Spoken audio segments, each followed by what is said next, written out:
娘娘，这个是竹蜻蜓，像这样一搓就能飞出去，你试试。对，就是这个意思。对，我给你示范一下。娘娘请安。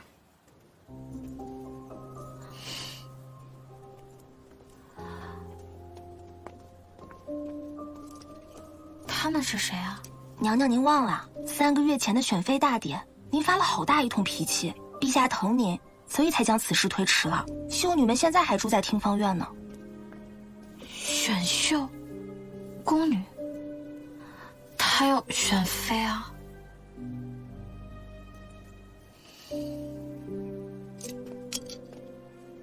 陛下，又在鼓捣什么新鲜玩意呢？竹蜻蜓。竹蜻蜓，你不高兴啊？没有，这个我就做了一只，你还给我。我拿这个跟你换，可行？一连堂吉，可换？换。我这桩买卖是不是亏了？不行，我再考虑考虑。我再给你做一只。10只。100只。陛下英明神武，大人不计小人过，跟我换吧，那算了。那100只就100只，100只啊，那我考虑考虑。给我换吧，陛下，给我。你够到就给你。给我，你说好给我的。给我100只，够到就给你。我够不着，你给我嘛。那不怪我。好，你给我。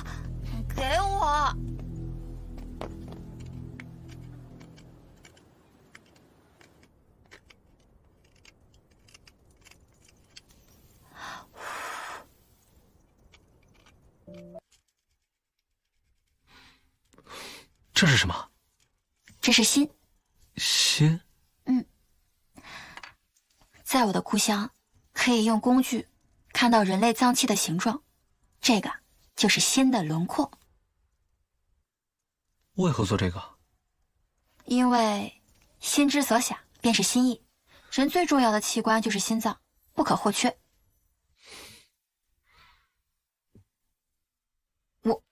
我可没别的意思啊，我就是单纯的因为这个好刻才刻这个的。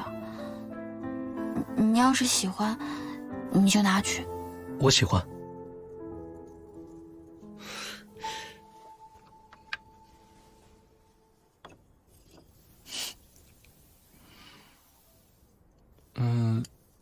从这边开始。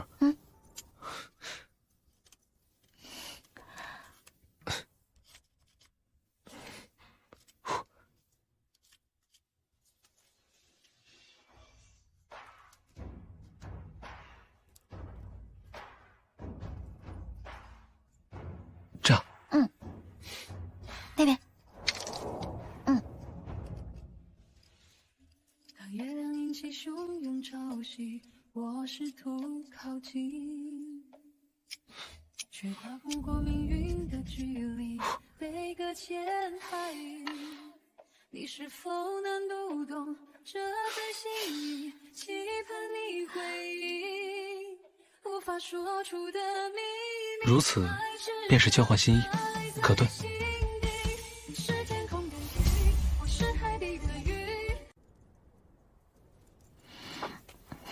好了，陛下的愿望我也完成了，那一连堂吉可归我了。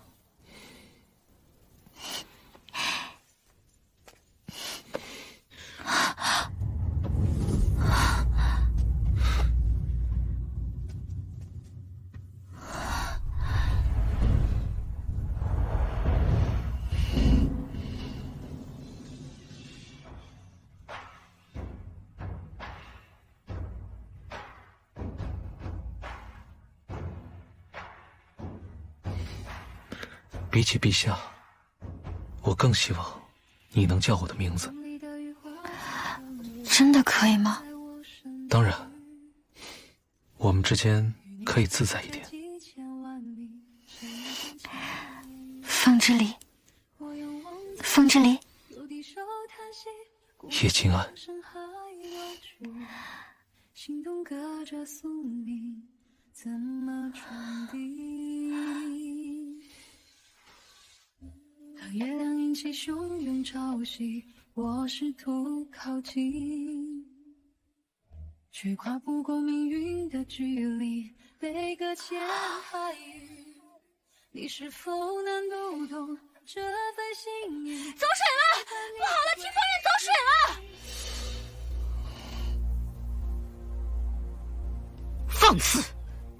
你说自己怀的是龙嗣，是。你可知，你若欺君，便是千刀万剐的死罪。臣女知道，臣女家教严明，恪守安良恭顺，若不是蒙了圣恩，臣女万万不敢逾矩，更不敢将九族安危置之脑后。朕都未曾见过你，胆敢口出妄言，污蔑于朕。2个月前，陛下久责于廷芳院，是臣女彻夜照顾陛下。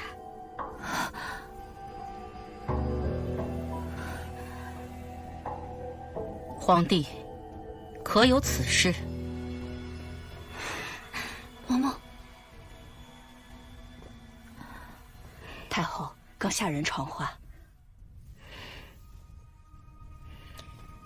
5月初5，端阳祭礼，皇帝醉酒宿在了听方院。当日当值的宫人17人都能证实。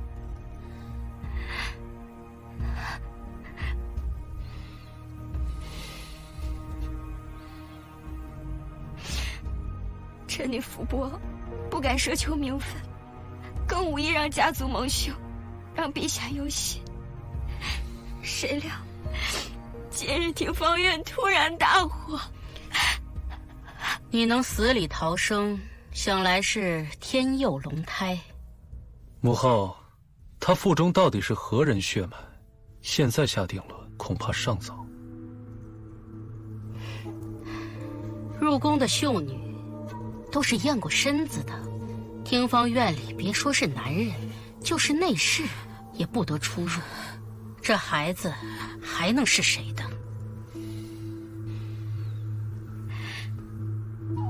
臣女惶恐，唯愿陛下和太后恩典。臣女愿求一死，以表清白。你威胁朕？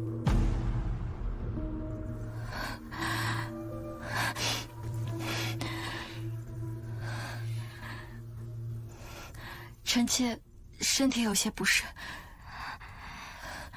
先行告退。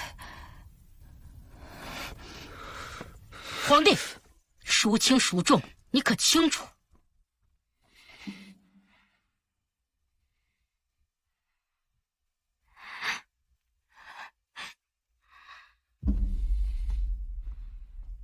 先起来吧，走吧。哀家日夜礼佛，为大宁叩求皇嗣绵延，如今也算得偿所愿。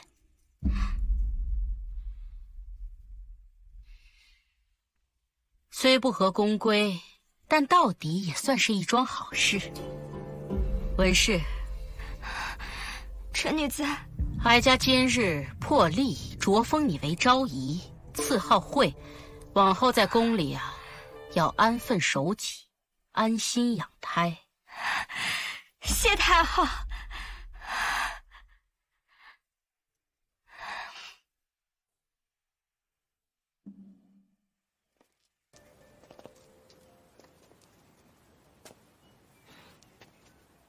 乌尾司已经查明，火是从屋外放的，此计凶险。幕后之人是把文清渊的命也给堵上。能在宫中瞒天过海，不留痕迹的设计陛下，这幕后之人的心智手段很不一般，只是不知他的目的为何。纵火之人已死，文清渊家世清白，一门清流，没有丝毫破绽。如此，突破口唯有这新封的惠州仪了。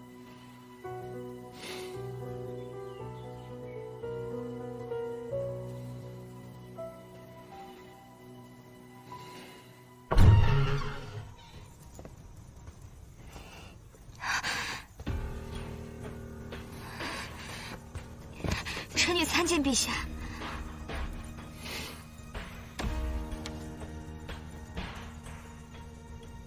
把头抬起来。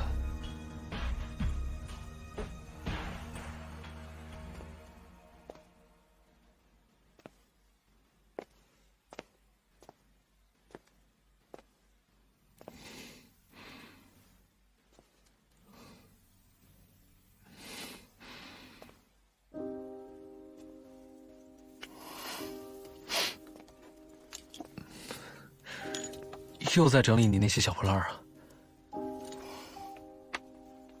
昨夜我去流光阁，其实是……陛下，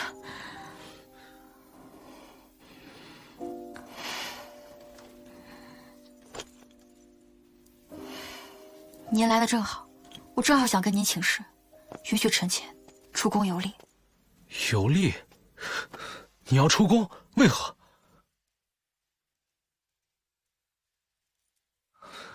吉安，你误会了，我已经查清了，端午那日是有人往宴会酒里放了药。她本是秀女，就是奔着入宫封妃而来。她能险中求子是她自己的本事，陛下，你不必和我解释。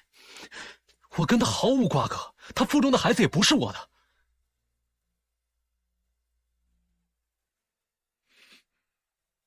你不信我？我信。那你即便我信，那又怎么样？他已身怀龙胎，太后信，天下人信。他已封号昭仪，这是事实。你昨夜留宿流光阁也是事实。我昨夜去流光阁，陛下，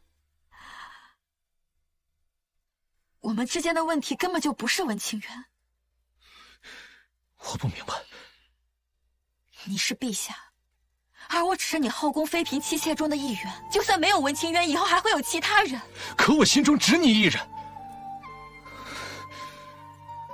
从前父王宫中亦有妃嫔，或是为制衡势力，或是为边境和睦，不过只是尽帝王职责。可他所爱之人唯有娘亲，可那不是夫妻。我要的是一人同心，白首不移，你明白吗？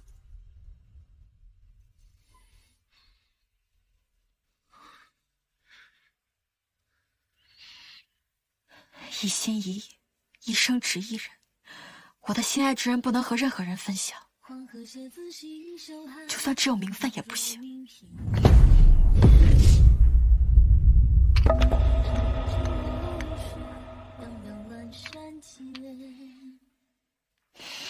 别走！陛下给不了我一心一意，连自由也吝啬赏赐给我吗？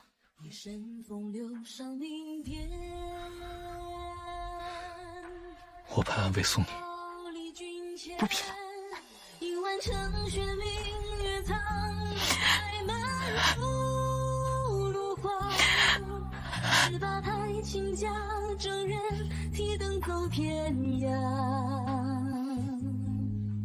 万眼登高一茶观洒沓，于是万脉鼓处坠心下，便听南乐长满。皇帝，哀家的话你可听见？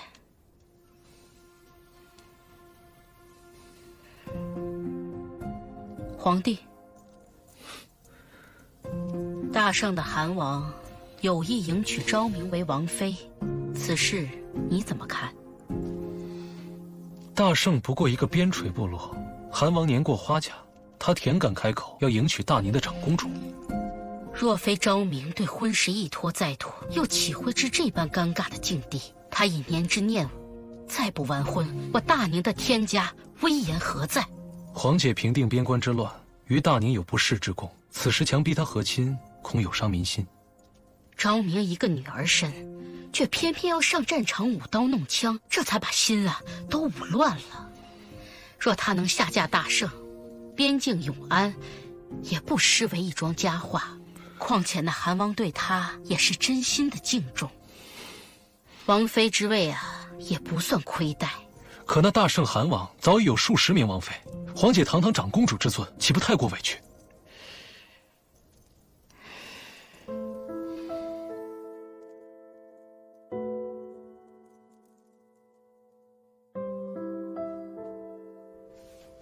身为天家皇子，许多事本就不能自主，哪容得他委屈？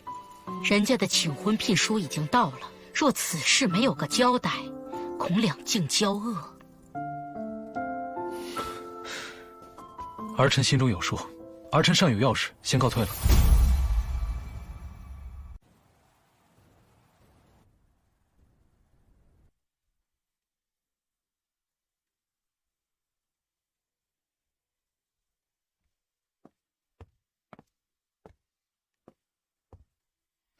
你说是来陪我，10天当中有8天都在躺着。再这样下去，我要请个太医来给你瞧瞧了。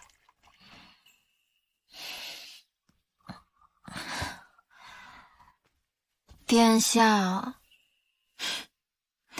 自己的事情自己想不明白，叫殿下有什么用？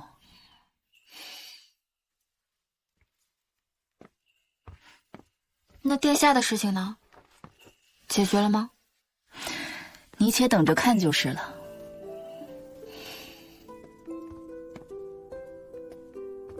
殿下，大圣韩王派人城里。退下吧。是。城里？聘礼啊？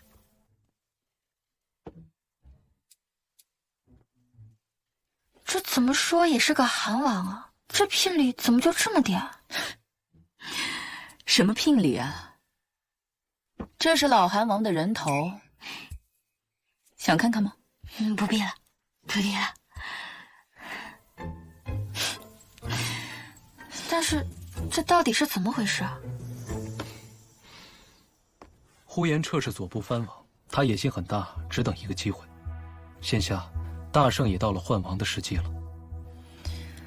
我和他打过交道，这事我亲自去办。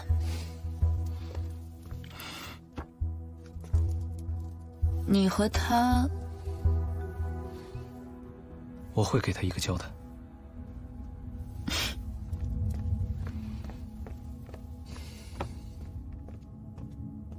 所以你跟呼延彻做了个交易，帮他上位，另立新主。他们不是求着边境安宁吗？呼延彻答应上贡结邦，两国至少安宁30年。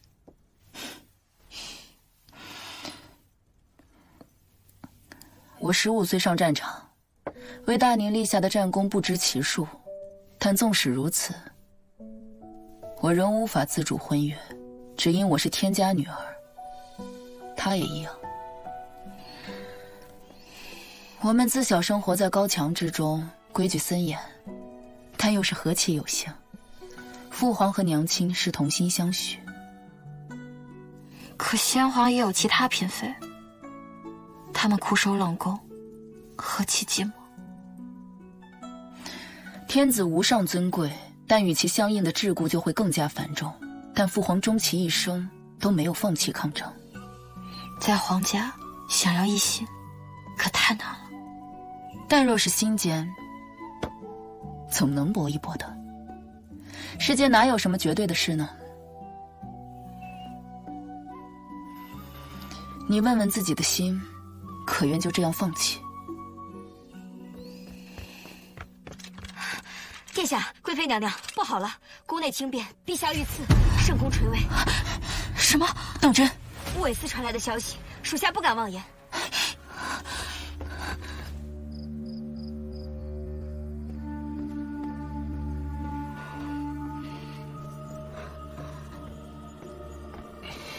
不打紧吧，皇帝。无碍，母后。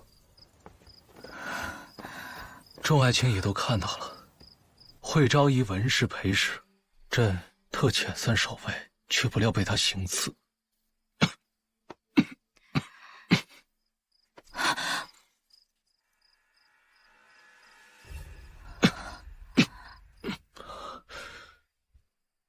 朕思及龙嗣，特宽恕他一命。那毒妇却未遂自尽。朕已命灵善新官卜卦问疾，得验此乃凶兆，天降神谕，5年之内后宫不纳，若有违，恐有血光之灾。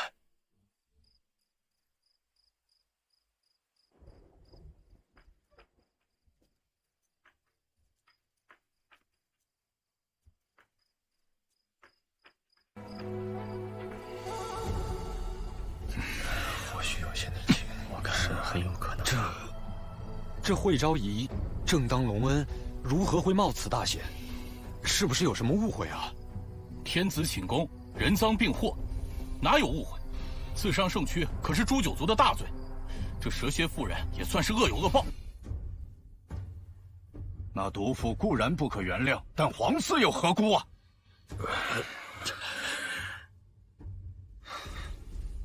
好了，病榻前吵吵嚷嚷像什么样子？时候不早了，都退下吧，让皇帝好好歇息。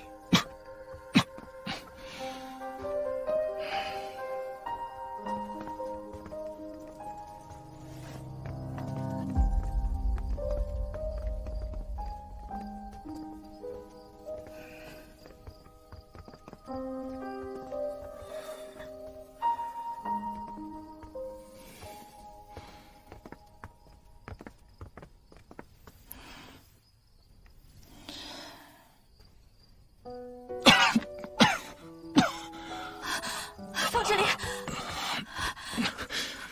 风之灵，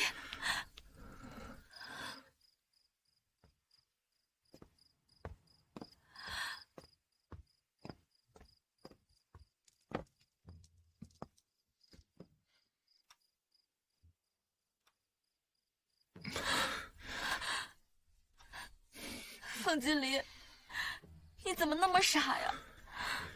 还什么暴君呢？装的那么厉害，现在被一个弱女子欺负成这样。你怎么还哭了？我这不是好好的吗？你知不知道我有多害怕？如果你真的就这样走了，再也没有人知道我是谁，再也没有人叫我叶心安了。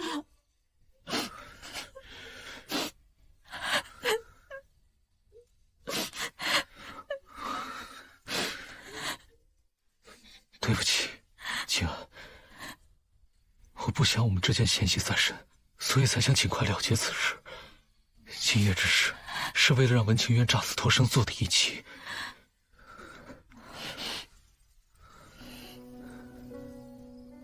假死？文清渊入宫封了昭仪，只有此法才能堵住宗室百官之口，也能一劳永逸，绝了后宫之忧。这到底是怎么回事？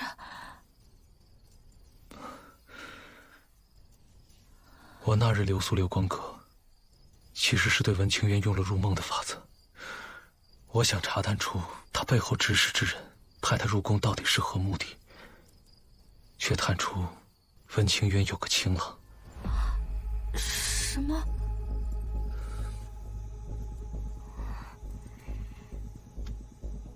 桃花映柳，鸢尾沾春。文清渊，柳玉书。陛下，好文采。不过臣女不知柳玉书是何意。柳玉书不是你腹中孩子的生父吗？柳州文氏世代三英，怎么忍得了你与情郎私相授受，还珠胎暗结？此事暴露，有人用柳玉书的性命要挟你入宫。不是这样的。说，你背后之人是谁？你们到底有何目的？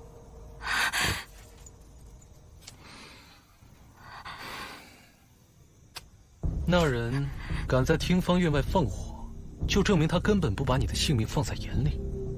你还当真以为柳玉书还能平安活在世上？不会的，不会的。你想他活，只有一个方式。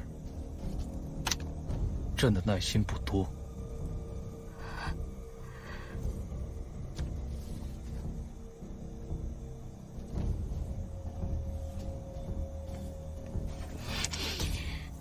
陛下，臣女愿如实相告。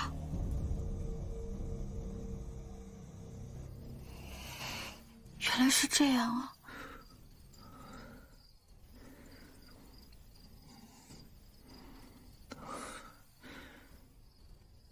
静安，对不起。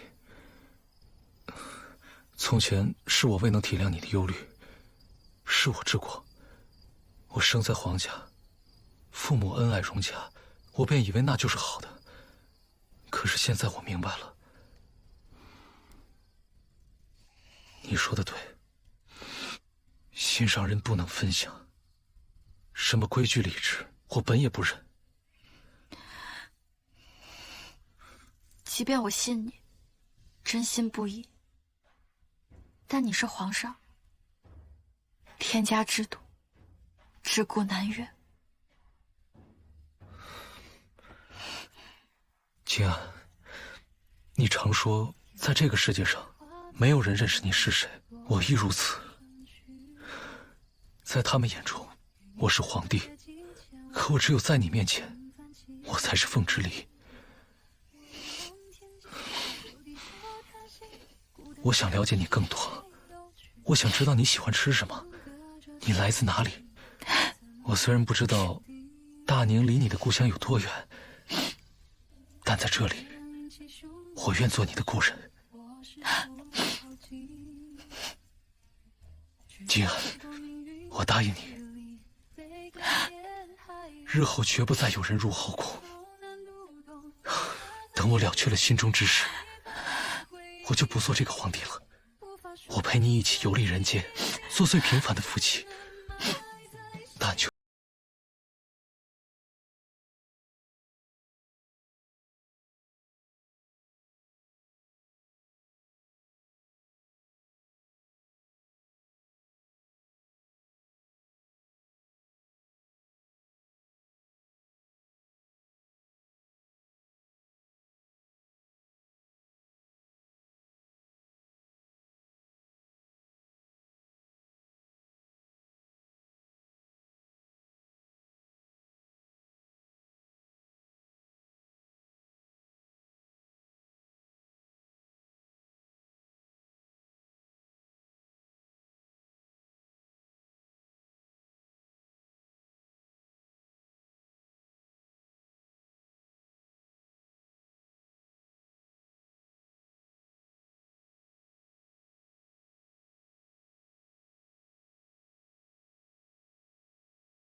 干嘛这么看着我？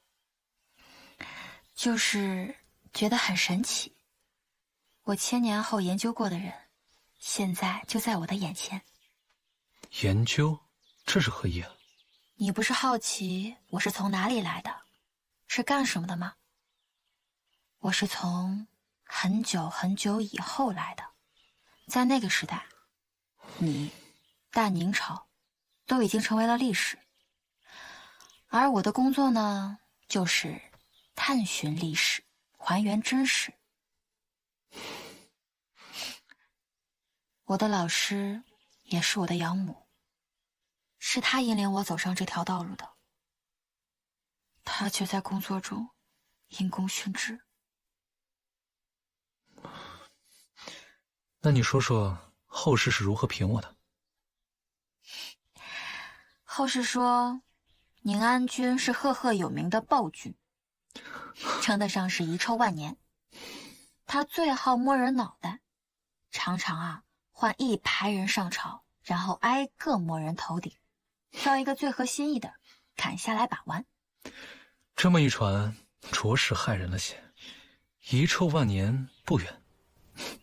你又没有滥杀无辜，他们都是乱说的。这么信我？眼见为实，我要是没有穿越过来，我也不知道你摸人头颅的缘由，是为了入别人的梦啊。对了，你为什么可以入梦？是与生俱来的能力吗？娘亲死后，这能力意外萌生。大概是我太想她了吧，能进入梦里见上一面也是好的。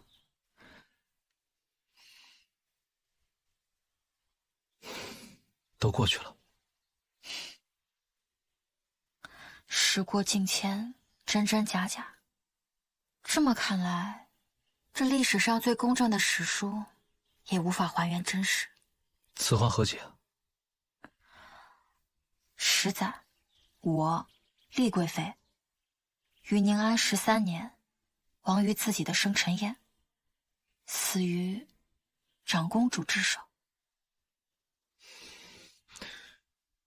这也太荒唐了！皇姐杀你做什么？我以前也是忧心，现在想，兴许是笔误，或是以讹传讹。你放心，我不会让任何人伤害你。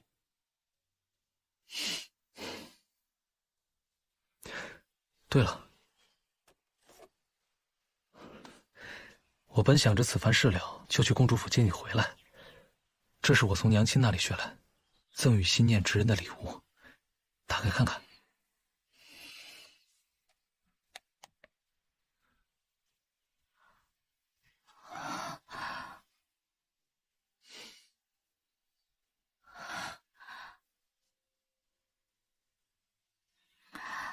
这是你娘亲教你的？只是许久未编，有些生疏了。末尾这里编错了，应该先右上，再左下，这样打出来的形状才漂亮。心安，这绳结的编法是我教给老师的，是我送给老师的礼物。娘亲的名讳被禁止在于史书之中，一直以来未有人敢提起。她叫舒敏和。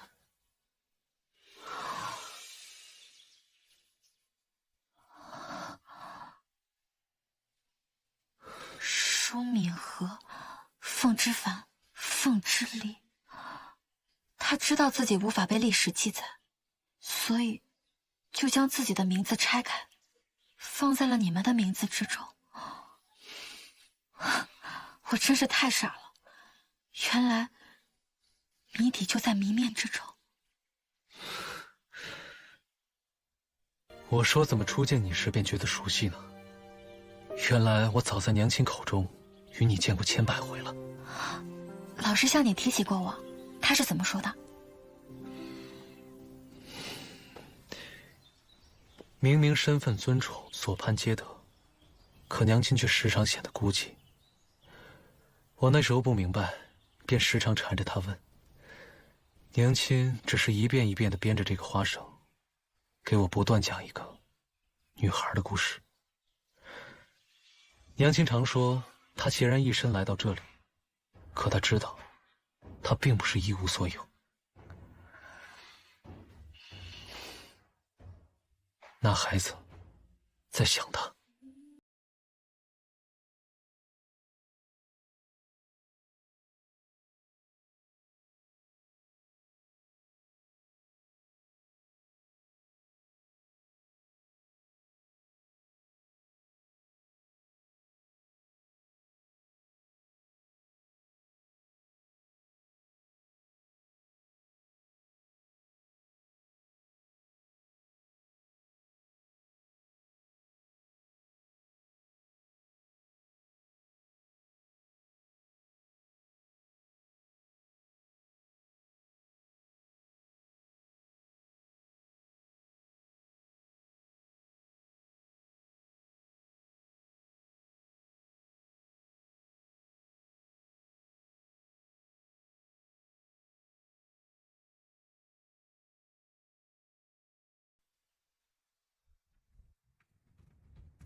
老奴确信，贵妃娘娘的笔迹和出阁之前的笔迹已是天壤之别。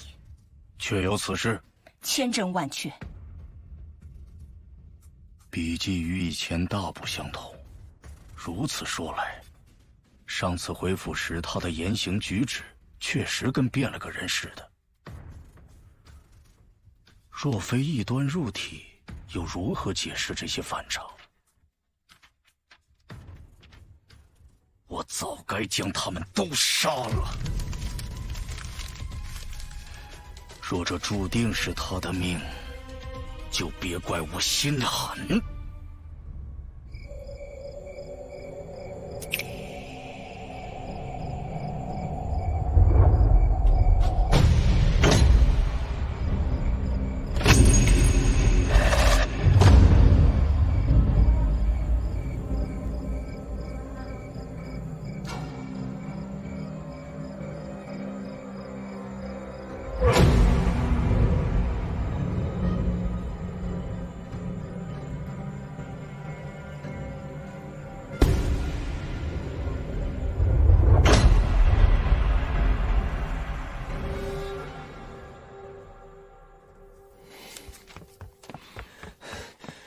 陛下，昨夜上师府满门被灭，属下在府中找到了这个。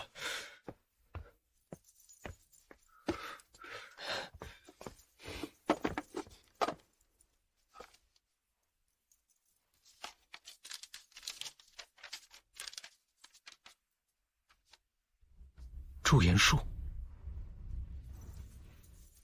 日饮桂花酿，辅南竹花为饮。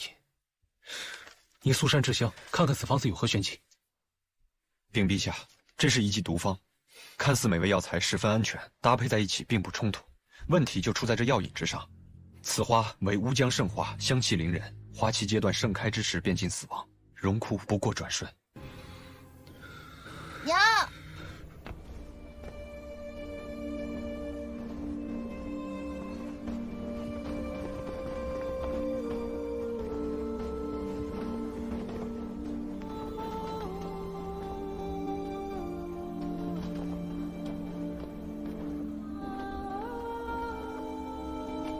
娘，娘，以它为药引，服用者日渐姿容焕发，犹如芙蓉花开，少女回春。是，中了此毒之人有一特色，死亡时人面腐化，窗口如靡靡之花，整个尸身爆发出一股异香。即便在乌江，也是一花难求，所以中了此毒之人暴毙而亡，根本查不出原因，只能诊作瘟疫血迹。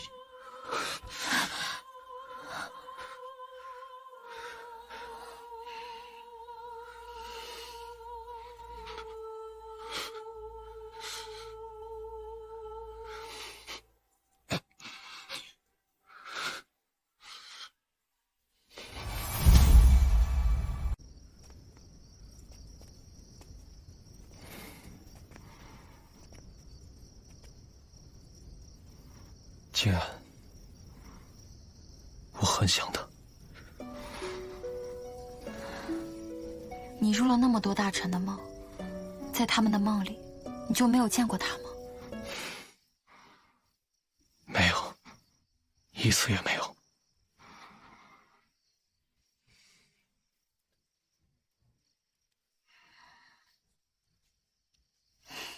在我和老师的故乡，他已经故去，但是我没想到，他被时间推到了这里。也许，他从来都没有离开过。你想他的时候，可以看看月亮。星云照旭，月照古人，月亮是不会变的。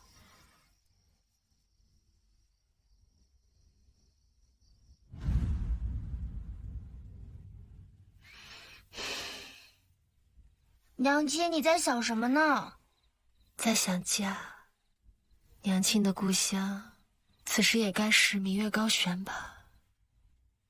娘亲，你这么想家，怎么不回去看看呢？有你在，娘亲哪也不去。娘亲会永远陪着你。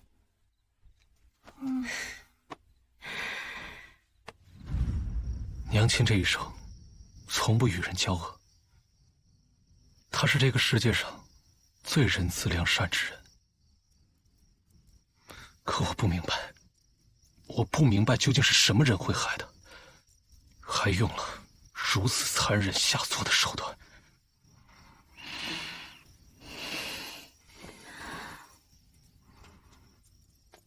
往后的困难和险境，我们一起面对，我们一起查，还老师一个真相。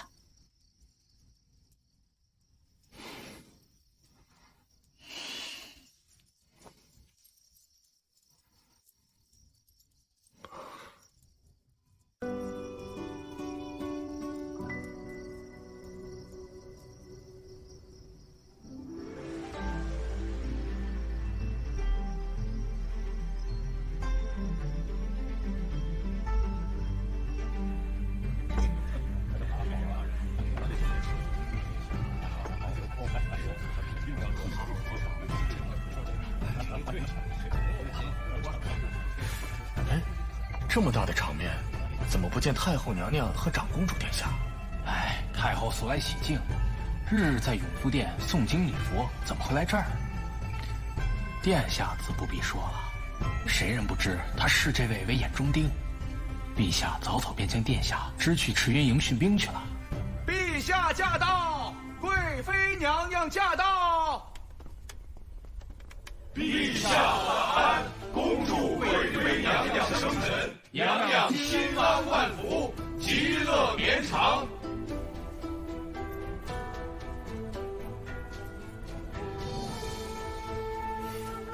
都落座吧。谢陛下。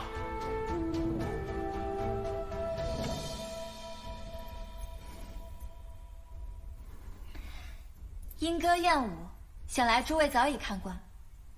今日便整点新奇的节目，给大家瞧瞧。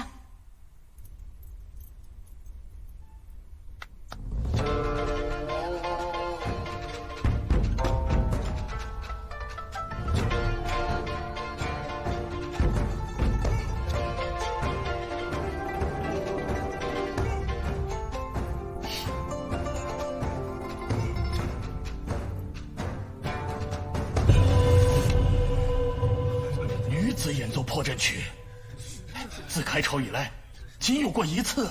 不是偶然，这一切与当年那场中秋公宴别无二致啊！荒唐！战歌岂是女子所奏得的吗？只不过是奏个曲子，怎么引得国公大人如此大动肝火？谁说女子奏乐只能叹温香软语？今日是爱妃的生辰，这大好日子何必动怒？来，赐青州新贡的桂花酿给国公尝尝，消消火气。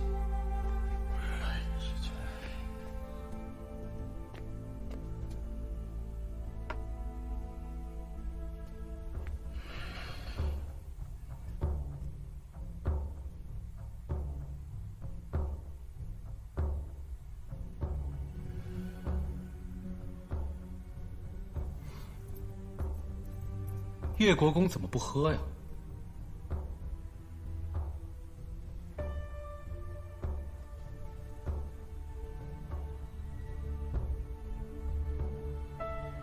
这本就是一场鸿门宴，这断肠毒酒，老夫怕是无福消受。果真是你。是我，陛下既已查明，老夫也不屑辩驳。当年这中秋宫宴，这花这酒，便是送舒敏和魂归的功臣。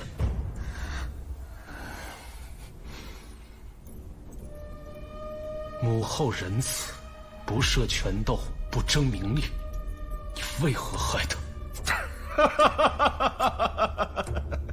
既然陛下不知缘由，那老夫就来告诉你，他看似未有作为，先帝却为他破了祖制，要平阶级废奴制，说妇人应与男子一同习书，君臣之间罔顾等级，不必行礼，这岂不荒唐？天下一体，本应不分彼此，休戚与共。他到底何错之有？他是假慈悲。从此君不君，臣不臣，父不父，子不子。这异端邪说只凭感情用事，可曾想过礼制废天下乱？他是异端毒瘤，死不足惜！闭嘴！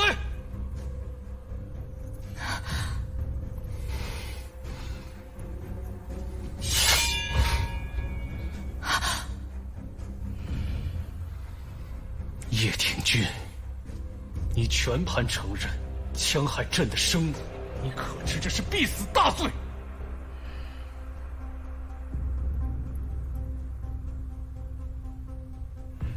陛下，你杀了我无妨，但你可知是谁精心谋划了此事？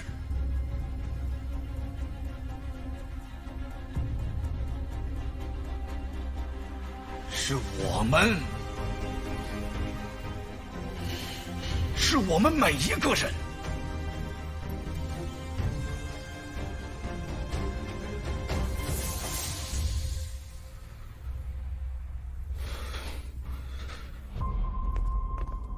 我们为了社稷朝纲，决意抹杀异端清君侧。先帝维护异端，只好暗中行事。他要死得无声无息、无知无觉，唯有徐徐图之。微臣敬皇后娘娘。此事一人难，众人易。行事隐秘，用量微末，却能无孔不入。先帝至死也未能想到，毒杀舒敏和的最后一环是由他来完成的。如此一日日，一年年，每个人都在翘首以盼他的死期。大年的灾祸除了。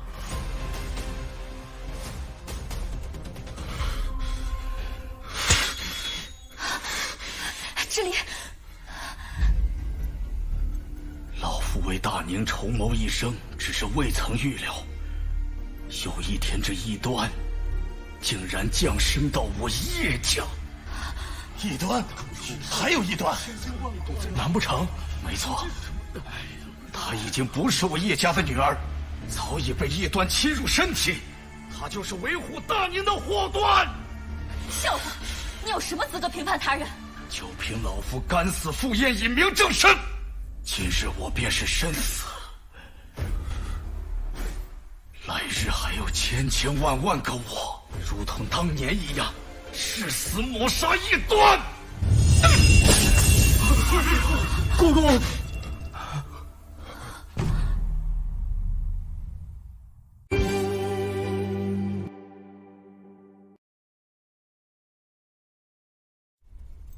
来日还有千千万万个我，如同当年一样，誓死抹杀异端。大人，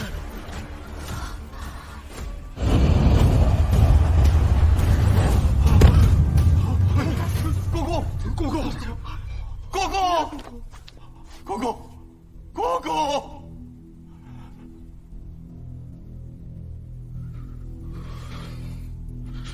国公殉道，是异端将国公逼死的。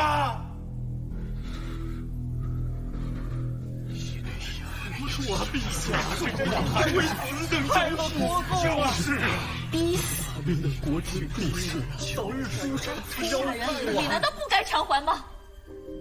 先皇后慈爱良善，他就因为背上了异端的名号，就活该无辜去死吗？你们都摸着自己的心口问问自己，你们的所作所为，究竟是为了维护大宁，还是为了维护自己？维护自己，好一个维护自己！国公他为大宁呕心沥血，摔死不悔。而你呢，你个妖妇，竟对他妄言侮辱，果真是异端附身，大逆不道！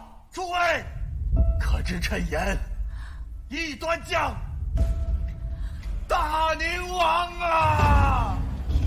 国这是逼死呀！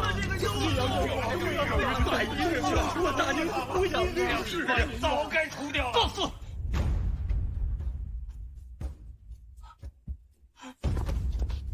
陛下，到了此时，你还要袒护这异端吗？陛下圣明，为保大宁江山，请您赐死姚妃，今命行之。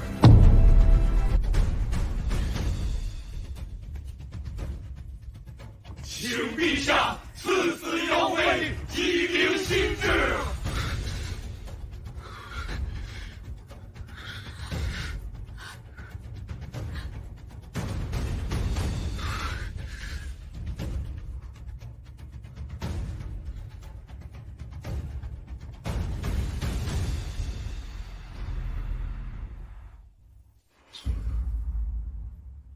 魏明，臣在。你15岁进入骠骑营，16岁进入叶家军，你是叶国公的亲信门徒。是。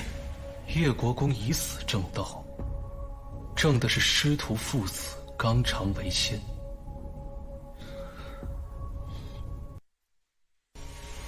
你如此拥戴，怎敢甜言苟活？朕说的可对？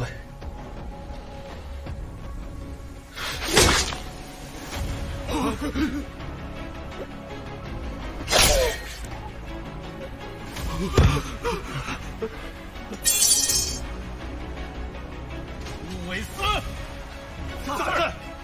叶国公与丽贵妃生辰宴上，血溅上奏，指认数十贪腐佞党。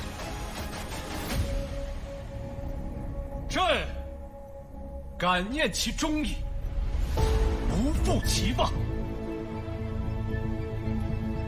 定将奸佞之辈尽数铲除。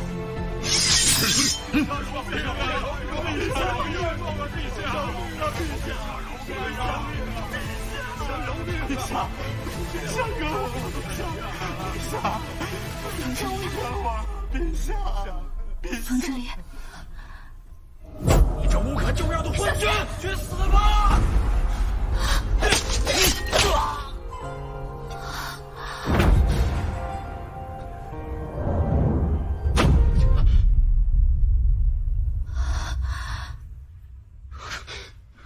秦安，秦安，太医，是太医！秦安，历史是躲不过的。秦安，太医呢？都死了吗？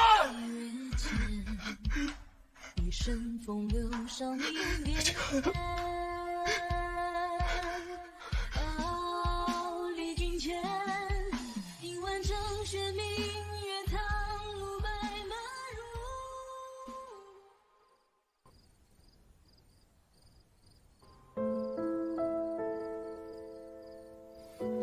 如何？臣无能。贵妃娘娘气息平稳，身体已无大碍，只是不知为何昏睡。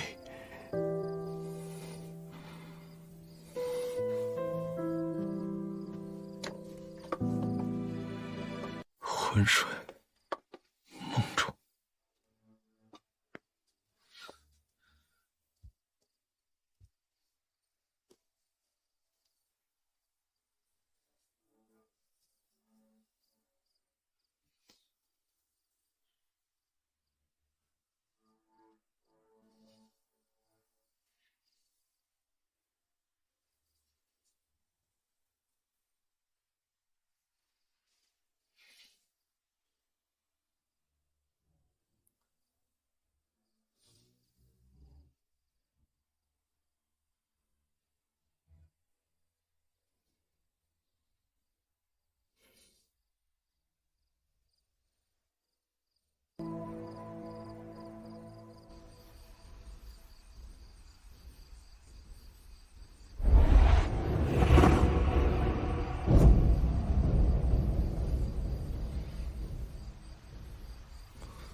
秦安，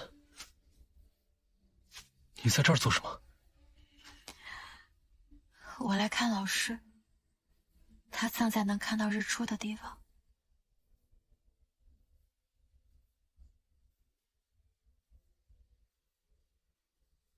娘亲，他夏目出事那天，我还和他吵了架。他是不是怨我，所以不要我了？不是的，他一直都很记挂你。为什么？为什么他那么好的人，会落得这种下场？风之凛，我不喜欢大宁了。我穿越到大宁其实挺害怕的，黄泉、深宫，规矩那么多，我再也见不到我的朋友和同事了。本来我还有机会可以见到老师，可他却……所以呢？所以你害怕了，害怕大宁了？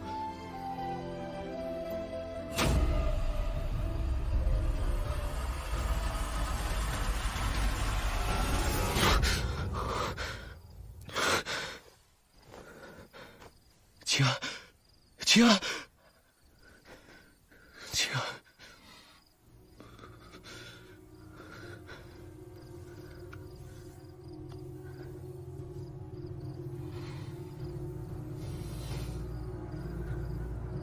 那些不容你的，我去便是。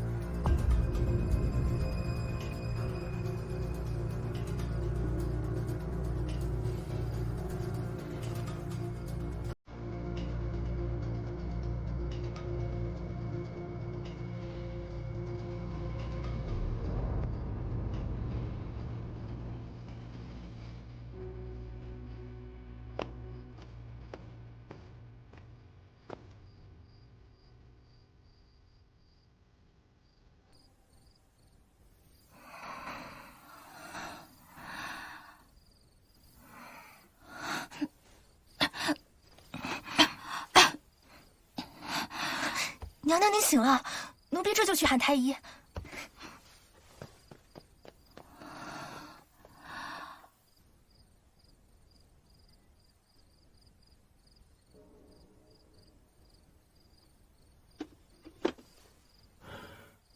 那日您并未伤到要害，只是脑部受创，九死一生，幸得娘娘您吉人天相，差之毫厘，性命无虞。只需按时服药，不日便可痊愈。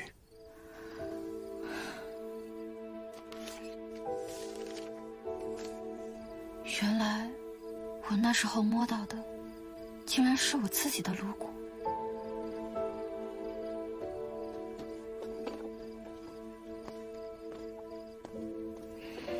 碧桃，陛下呢？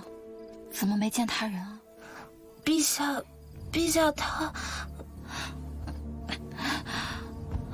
陛下人呢？你慌什么？陛下怎么了？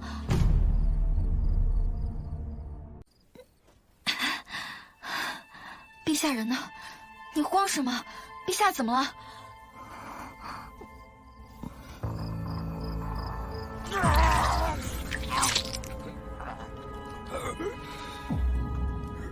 ？3780刀。镇关爱卿这体魄，分3日，每日刮1000刀。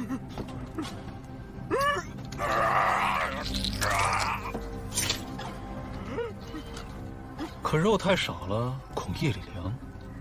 要不要朕给你送个暖炉烤烤？求陛下给我个痛快！我都知道当今名单，还有他们做的坏事，都藏在外宅。那朕便赏你去新武门，跟你的同僚作伴。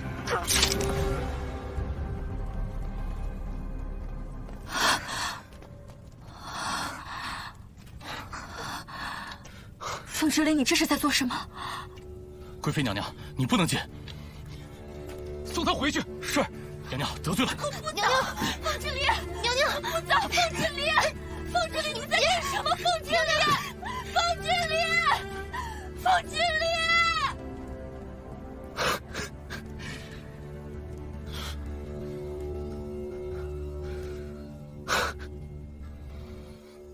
叶国公以死明谏，共交佞臣名单，生辰宴上刺客报复，令您重伤。陛下一令之下，在您昏迷的这几日大开杀戒，残杀朝中大臣数十，选手侍于新午门。宁安13年，丽贵妃死于生辰宴，宁安君暴怒，城门之下斩杀朝官数十，血流成河，史称生辰宴惊变。历史，原来历史一直都没有改变。这场生辰宴是我和凤之离一手策划的。原来这场历史的主谋是我。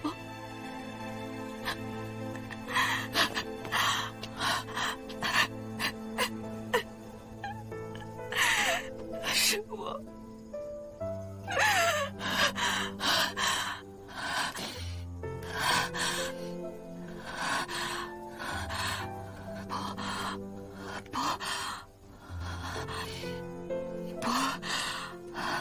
不行，我得回去找他。我不能让他继续这样下去。不。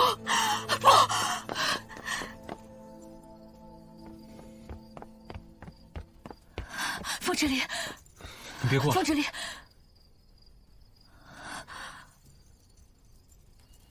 凤之离，是我。黄河写字行小海，奔流如影片。你看到了，你都知道了。是。所以你害怕了，害怕大宁，还有我。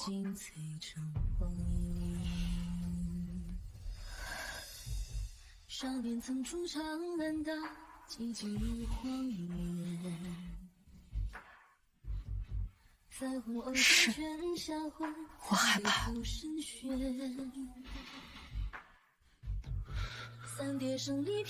怕你想不开，我怕你因为无用之人，该死的人失了分寸，伤了自己，怕你妄自菲薄，推开我，不要我。晴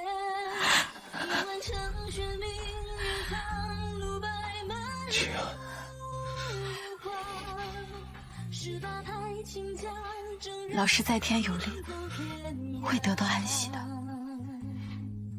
别再惩罚自己，往后你还有我。晴安，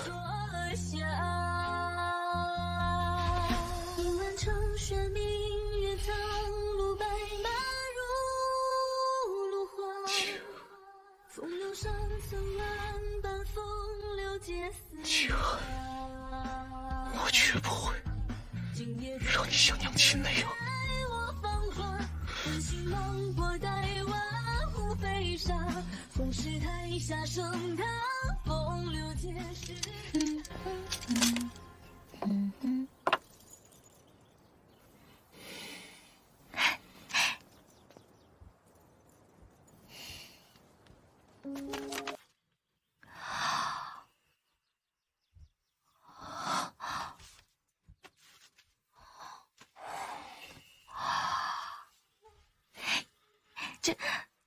这些古卷，就算是在大宁朝也很难集齐的。你是怎么搞到手的？知道稀奇，你就赶紧看一看吧。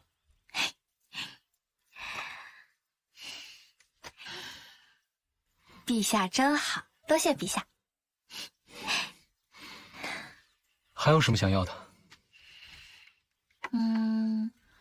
宣朕失传的彩宣，撒上金箔的。德政的玉白瓷，最好是双耳瓶的那种，据说啊，存量少得可怜。还有，大宁前阵子刚出土的相面龙纹鼎。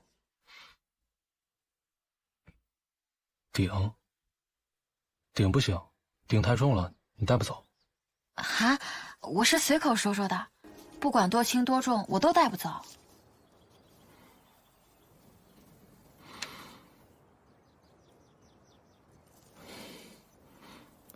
有些话你可以随口说说，但我却不能不记得。净说些好听的话哄我开心，那我还觉得你身上这件龙袍的花纹还挺好看的。你干什么？我开玩笑的。你这是做什么呀？哎，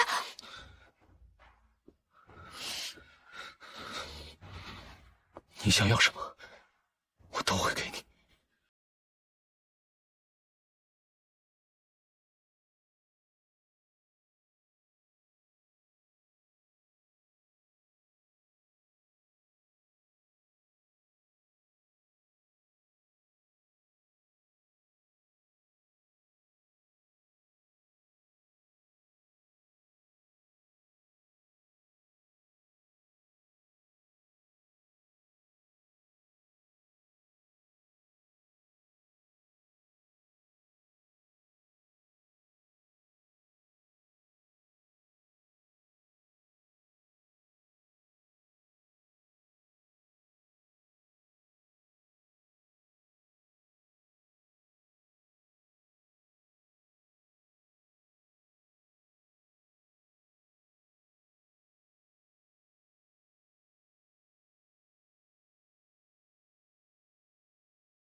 凤之离，凤之离，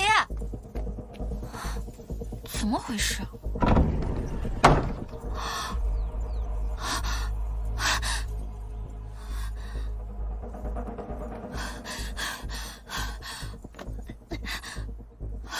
凤之离，凤之离，凤之离，你锁门干什么呀？凤之离！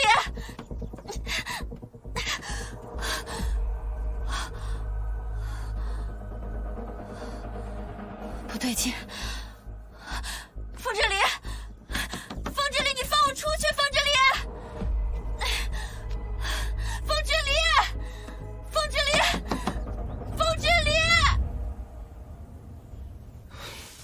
这几日我在地宫中翻遍娘亲遗物，在深处找到了这个。师父当年推算所得，七星连珠，天狗吞月，或有机缘，可穿越天机星辰。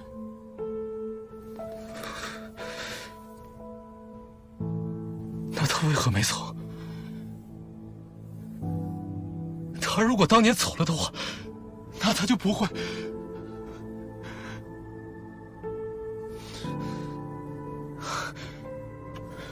灵山，你告诉我，他明明他可以躲过那些灾祸的，他可以回到故土，他为什么没有回去啊？师父走时却曾说过，是夫人自己选择留下的。他说：“此心安处，事无相。”有你在，娘亲哪儿也不去。娘亲会永远陪着你。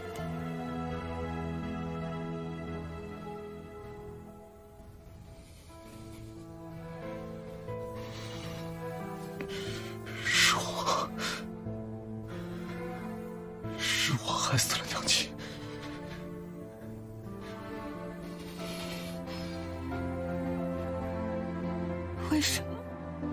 为什么他那么好的人会落得这种下场？风之离，我不喜欢大宁了。够了，我不能让他也后悔。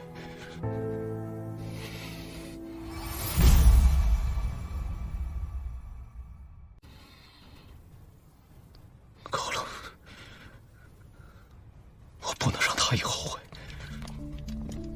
陛下，卷轴中的伏羲地找到了。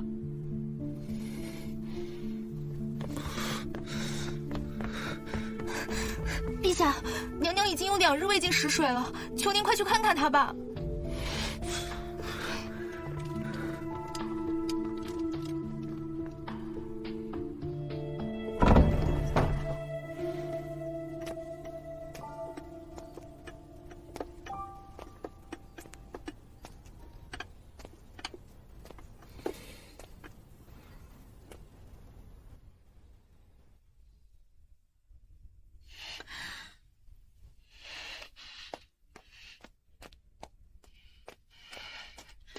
凤之礼，你到底要关我到什么时候？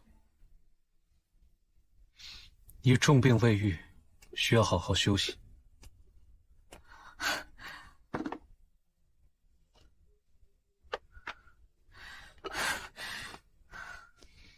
凤之礼，你囚禁我。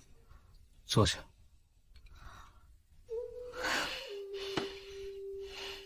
权宜之计，你且再忍1日。明日，你就可以离开，回家了。回家？回什么家？叶国公府吗？回千年后你的来处。你在说什么鬼话？我已经安排好了，明日就送你回去。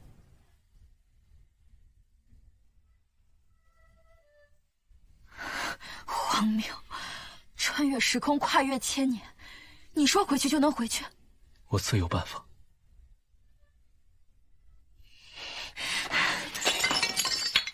凤之礼，你到底什么意思啊？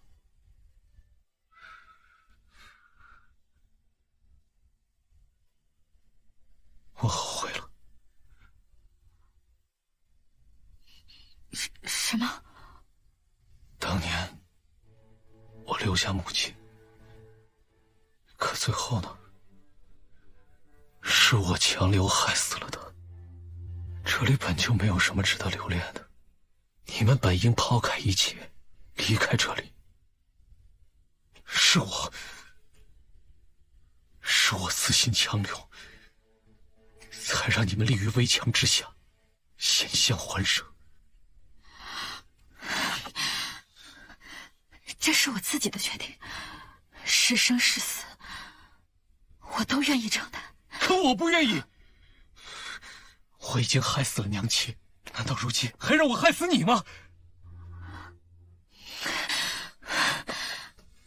如今的情形已经跟之前不同了，叶庭君已经死了。啊，没什么不同。杀了他的不是一人，而是整个石室。一人可杀，众人皆可杀。可是静安，你告诉我，纵使我是万民之主，我又如何能对抗这石室？啊！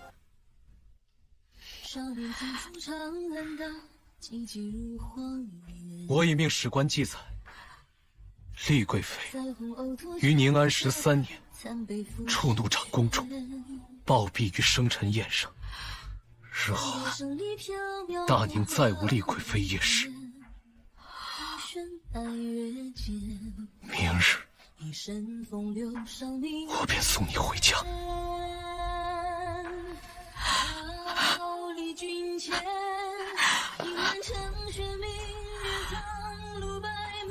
宁安13年，厉贵妃死于生辰宴，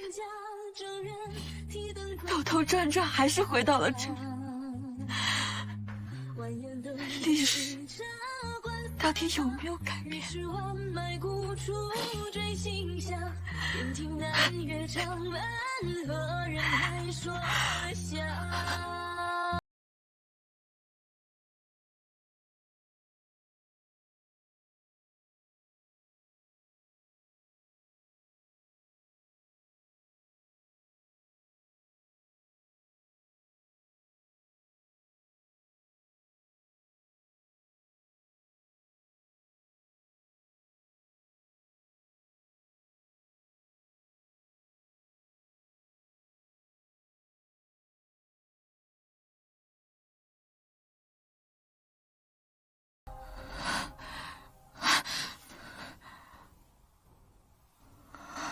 回来了。宁安13年，宁安君卒于凤栖宫大火。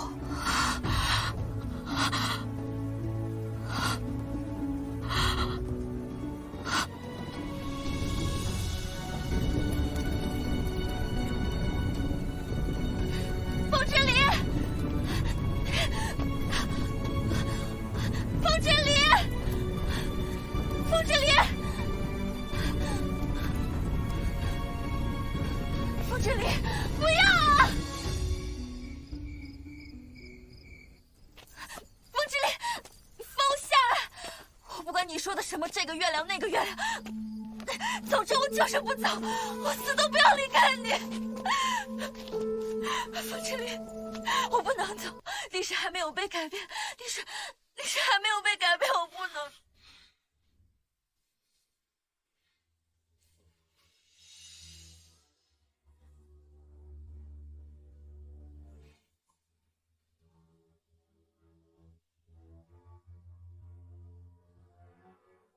没关系，历史改变不了也没关系，只要你来过，我就已经感念余生了。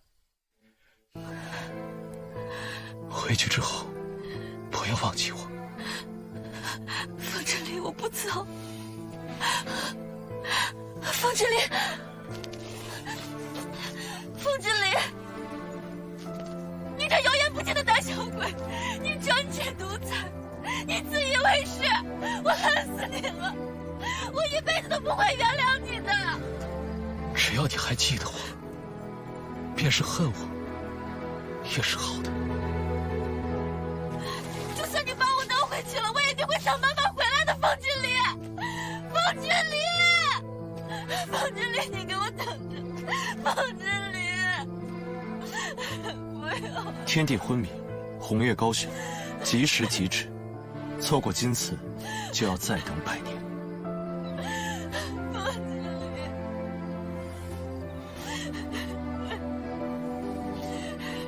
对不起，静安，你马上就可以回家了。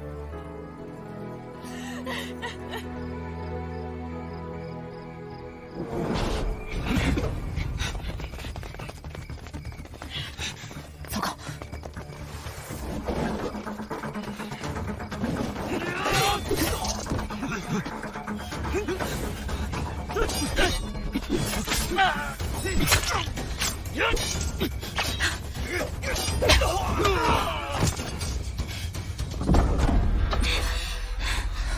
黄姐，你怎么来了？来不及解释了，先跟我走。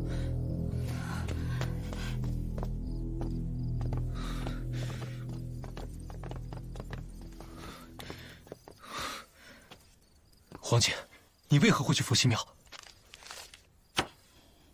金安给我传了字条，说涉世娘亲的身世，让我今日跟踪你。你真当我不知？这么多年，你一直都在调查娘亲的案子。生辰宴上，叶国公血溅当场，10余位辅国大臣被枭首示众，你日日泡在念心阁打探什么七星连珠、天狗吞月。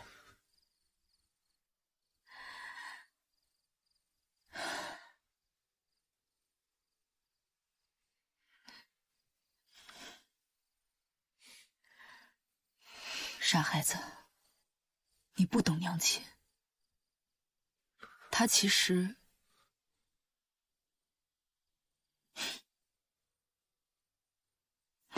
从来就没有后悔过。娘，凤儿，不要难过，你和弟弟一定要相互扶持，互相爱护。娘，你别走。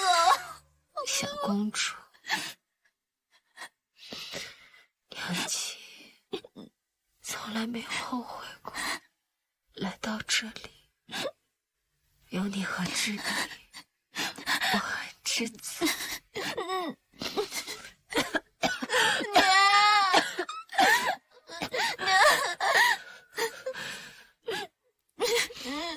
我如草籽，飞洒于原野。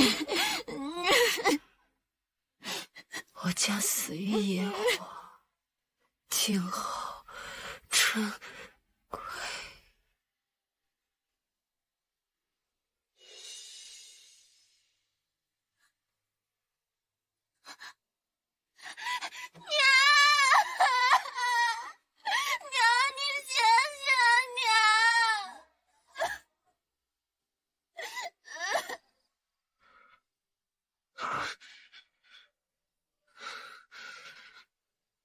可我不止一次听到母亲在病榻中梦呓说她想回家。她虽无怨尤，可她不曾后悔吗？你这么想，才是真的看清她了。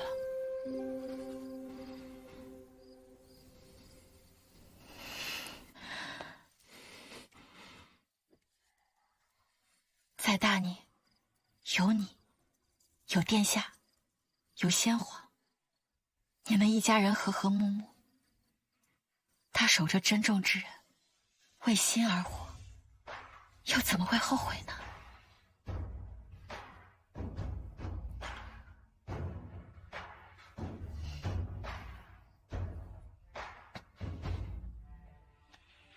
天空里的雨化作成雨，落在我身躯。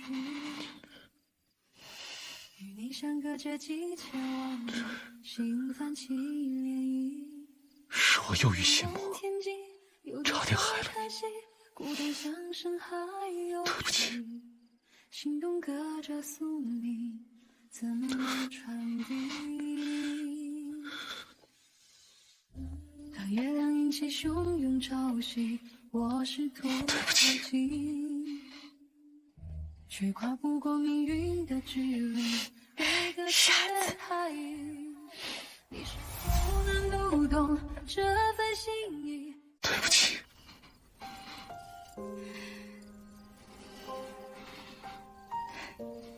傻子。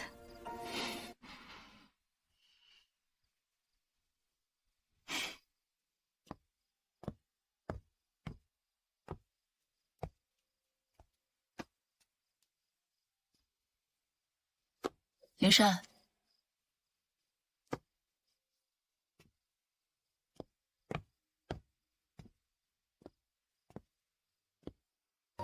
殿下受伤了，可是伏羲庙出了什么岔子？是伏击。所谓穿越天机的法门，从头到尾就是一个圈套。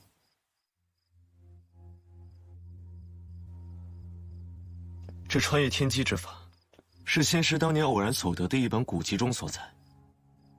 物语大师，偶然所得，我看未必。该是有人刻意安排，为的就是引娘亲入局。但夫人最终选择留下，反倒避开此祸。是小离牵绊了他，也救下了他。可那帮人还是不知足，害死了娘亲，如今又依法炮制，想要害死小丽和金安。可如今叶庭君已死，幕后之人还会有谁？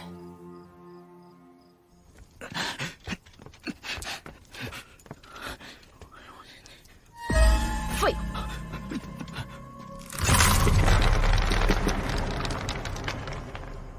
皇帝长大了，终究是等不及了。你去趟桃山，告诉他们，准备动手吧。是。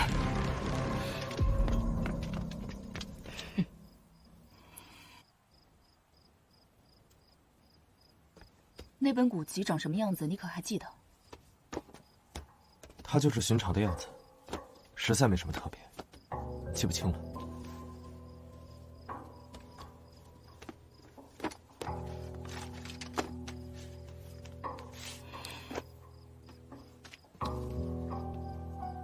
可是这本，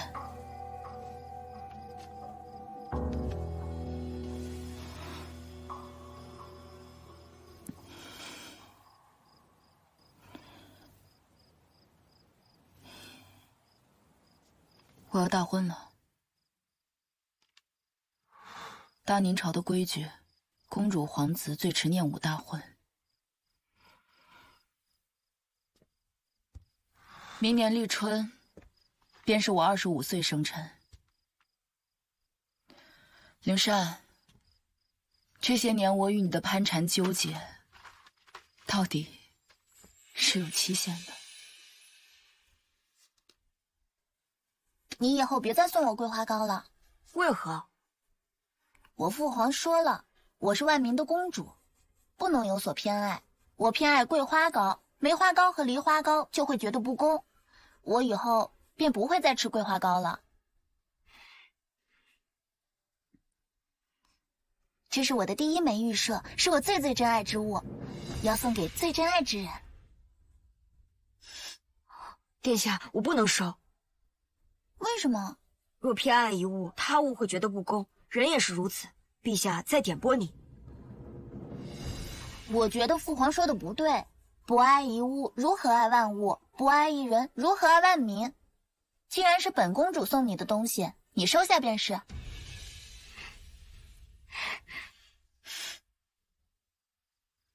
我是万民的公主，不能无限期的陪你消磨下去。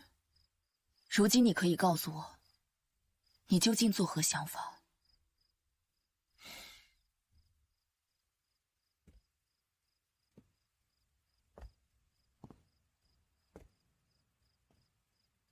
夜深了，公主早些回去歇息吧。这便是你的答案？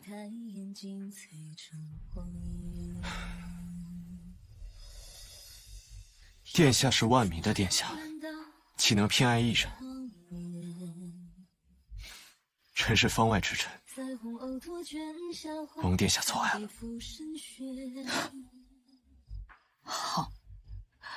好一个方外之臣！这些年倒是我逼迫新官。大圣韩王年轻有为，与我更是一见如故，那我便随了群臣的心意，明年立春与他成婚。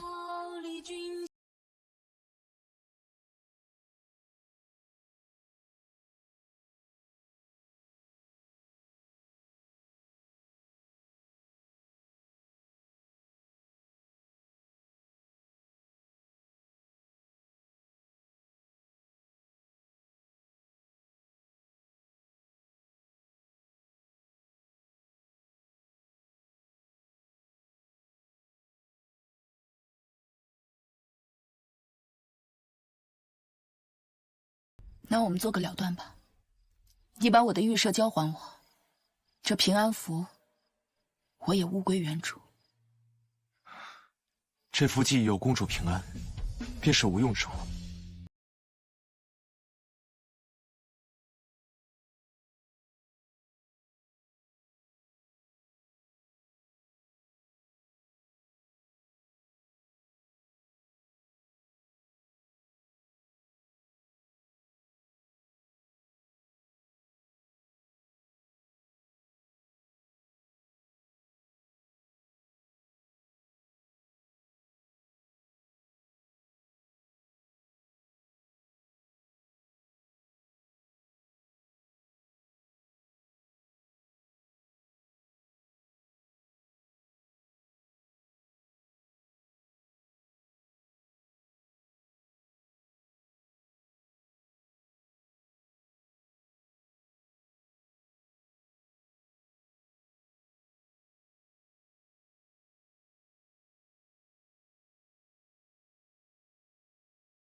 念心阁的古卷全都翻遍了，一点痕迹都没有。难道我们猜错了？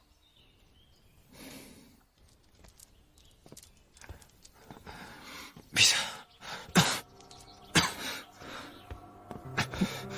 你这是怎么了？脸色这么难看。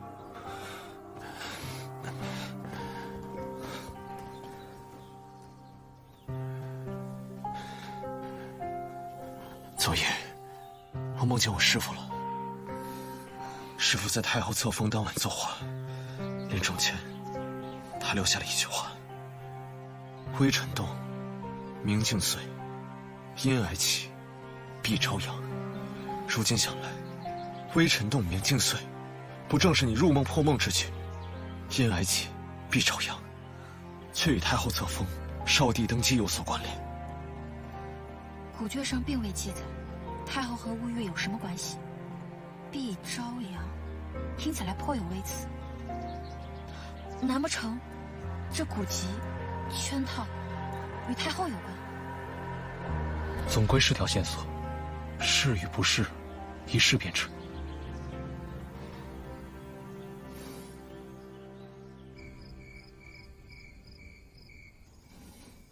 母后，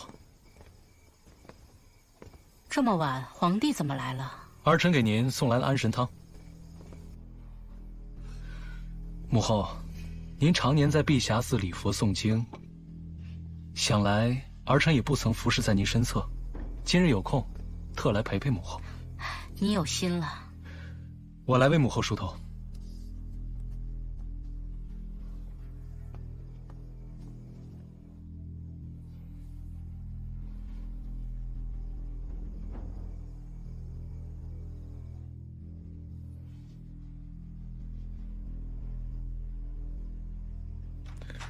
母后，您发丝都白了。老了。母后，您就在宫中安心静养，朕定会晨昏定省，孝敬百年。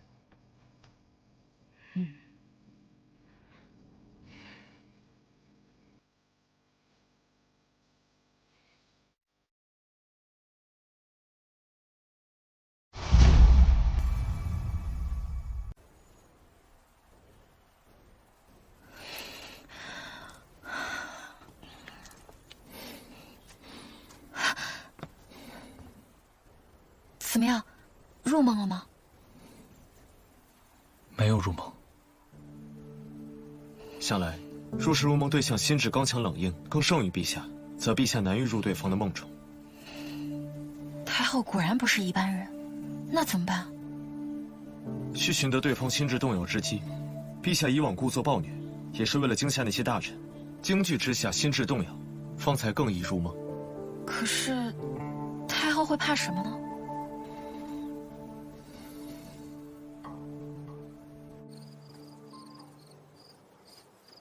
师父他怎会知晓太后的软肋？穿越天机之法，毕竟是乌玉大师献给娘亲的，想必他应该知道些什么。可师父他一介方外之人，怎会涉足后宫之事？是不是打开墓穴不就知道了吗？放心吧，这个我是专业的。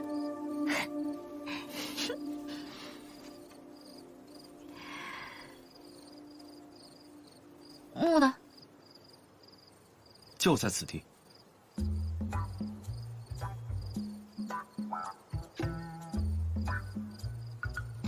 啊！不立坟冢，不留铭文，这便是我们的传承。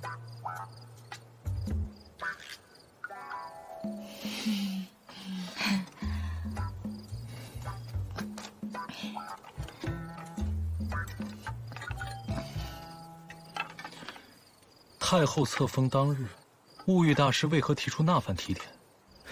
他若毫不知情，又为何在册封当日离世？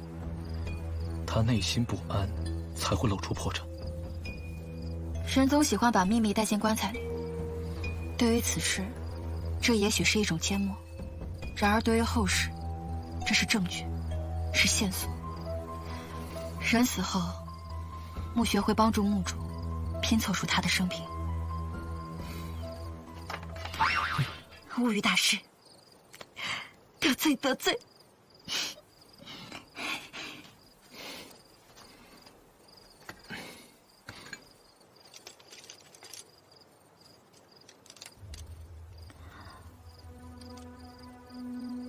师父，竟然有个孩子。什么叫动情生育之际，便尽无间幽冥啊？灵善星官，你们这门功夫是不能动情生育的。我之前怎么从没听你提过？你这是，黄姐知道吗？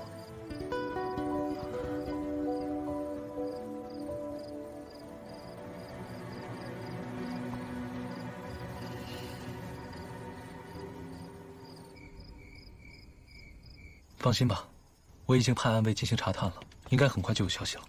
禀陛下，属下前日奉命前去太后娘娘每年诵经祈福的碧霞寺查探。据寺中住持所说，娘娘在殿内供了一个婴儿牌位，其名为梁允。梁允，这不正是乌玉大师信中提到的那个被生母手刃的孩子？这么劲爆！孩子，太后为人精明谨慎，衣食住行皆无从下手，但每日睡前必会礼佛抄经。我已命人在她墨中加了一些致幻香，分量不多，待到就寝时，恰能生效。9月是闹猫的时候，我令雾尾司暗卫找来许多狸奴，带着永福殿外。夜半时，狸奴叫声正如小儿啼哭。来人！门口的侍女直接用迷香迷晕，倒是太后唤人，无人应答。来人！都死了不成？如此一夜，定能破其心防。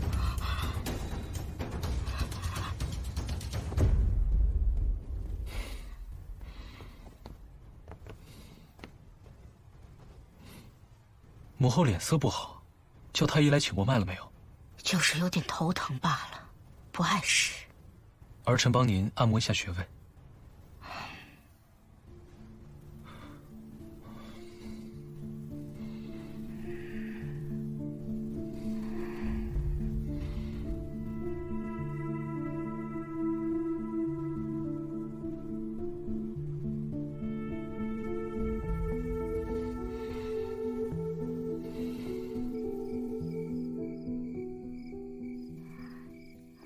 姐姐不要说这么不吉利的话，两位殿下年纪尚幼，还需要姐姐照顾。这没什么不吉利的，人总是要死的。哎，风之力，你是不是疯了？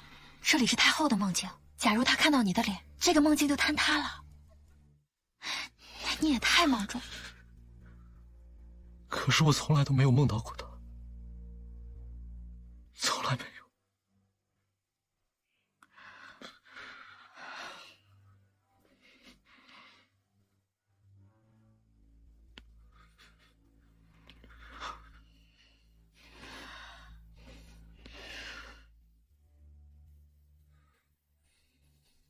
等小丽长大，你替我把这个交给她。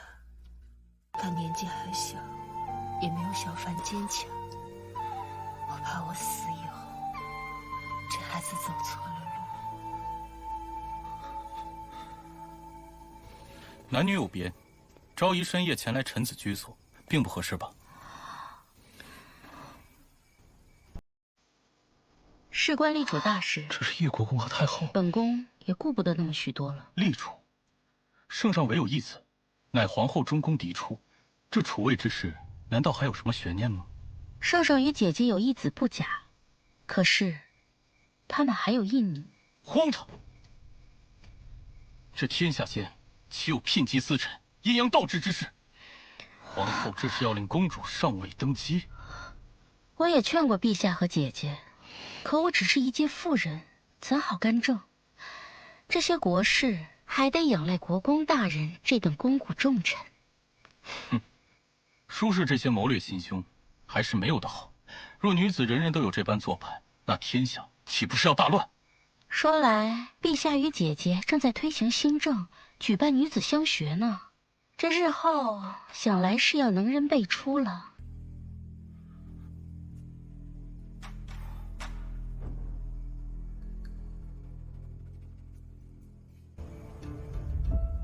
吾皇万岁万岁万万岁！太后娘娘千岁千岁千千岁！此次诛灭暴君凤之离，扬旗倾家，功不可没。赏！谢太后，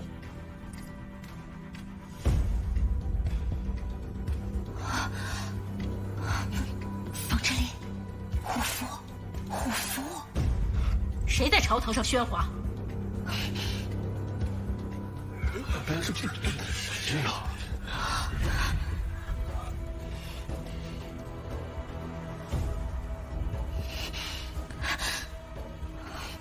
你是谁？为什么一直不敢抬头？快打碎啊！凤之礼，你没死！杀了他！快，杀了他！杀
！3日后中秋，是我娘亲的忌日。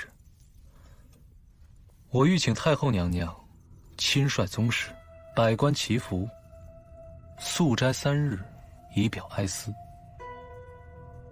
先帝的忌日也没有这样的阵仗，先皇后再尊贵，也越不过先帝。这样的铺张破例，恐留人口实啊。当年的立储风波，太后娘娘也是这样劝诫叶国公的吧？当年的立储之事，哀家可是站在陛下这边的。陛下如今稳坐帝位，不要纠结过往的枝节。叶国公已死，哀家听说了，叶国公是为大义而死，悲兮，壮兮。那是骗天下人的。叶国公其实是被我用毒酒镇杀的。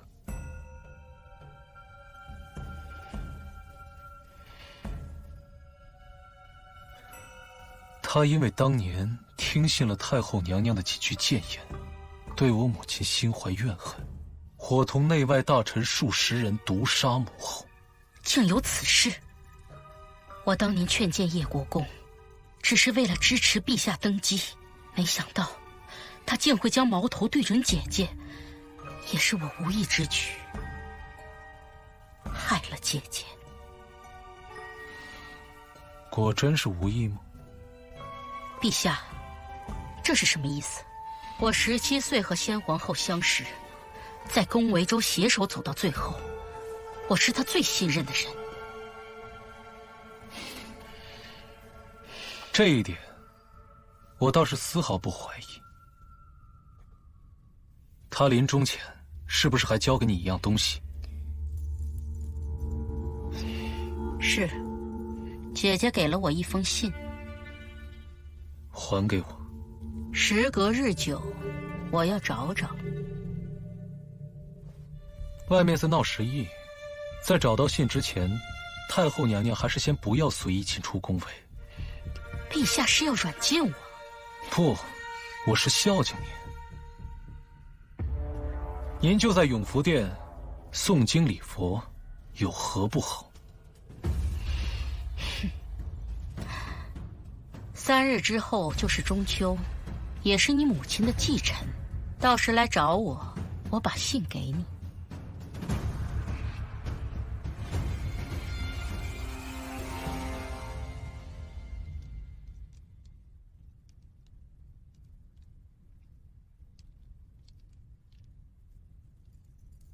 不对劲，难道那夜的梦是真的？我问你，这些年来，皇帝每每动手杀人，可有什么反常之举？陛下性情无状，何时杀人，杀什么人，似乎并无定数，常常会让一群人跪在他面前，挨个摸过他们的脑袋，看谁不顺心，便杀了谁。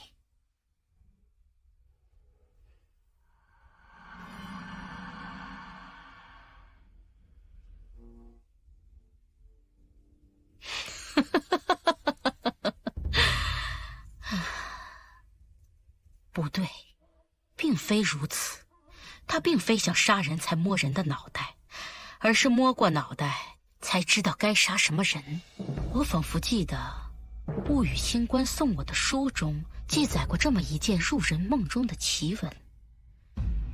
去把我那口成书的箱子取来。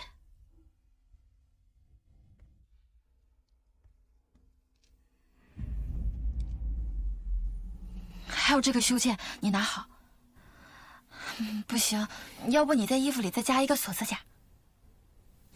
你这什么眼神啊？不要轻敌！我跟你讲，明日便是中秋了，你上完朝乖乖给我回来，不要到处乱跑。你别看太后是个老太太，万一她还有后手，给你整个火烧皇宫。不会再有后手了，已经查出来了。桃山那边呢，确实有一批屯兵，驻守军官就叫杨琦，是太后当年的旧部。今日我便去带兵围剿。那就劳烦皇姐了。好了，这下该放心了吧？你呢，就安心跟皇姐在这聊聊天，等我下朝回来。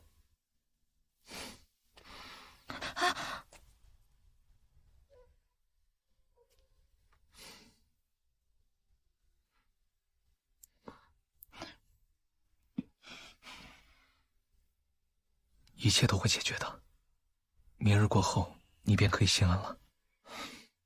等我。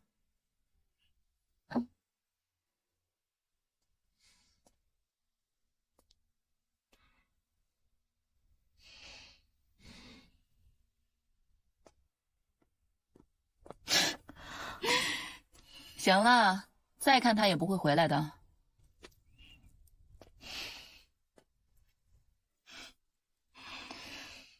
不会有事的，相信我。可是，太后谋划了那么久，她就这样甘心认输吗？阿姐，若你是太后，你会甘心这样坐以待毙，还是会干脆发起兵变呢？太后向来谋定而后动，现在出手已然失了先机，城内已经被我的军队控制住。但若是我必要等一个良机。那如若你的军队全部都前往了桃山，太后会这样甘心被你们软禁在宫中，绞杀她的党羽，一丁点反抗都没有吗？莫非桃山屯兵是调虎离山之计？皇姐，你今日不能带兵围剿桃山，主力军队得留下，守住皇城。那桃山那边，我去。你去？你单枪匹马能做什么？桃山前往皇城，是不是有一条必经之路，叫一线峡？不错，从桃山入京城，若不横穿一线峡，便要向东绕过九湾江，至少要耽误2日的时间。那我便有数了。皇姐，你安心守卫皇城，燕明公子借我一用。好。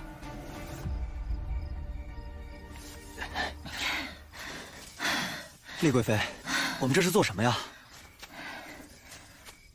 一线峡两侧的山下，藏着数万斤火药，只要找准位置，一炸。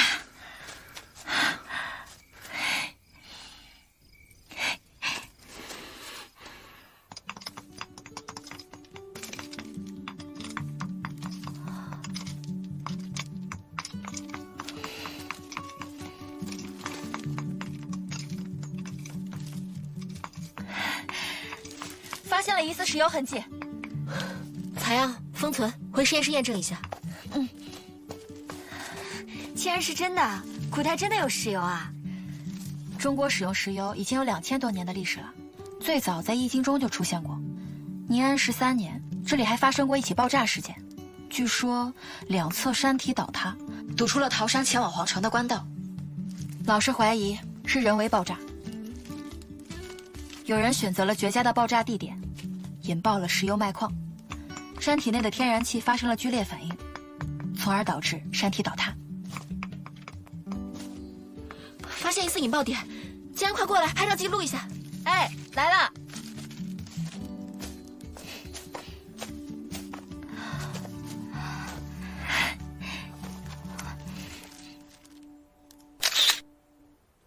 就这儿，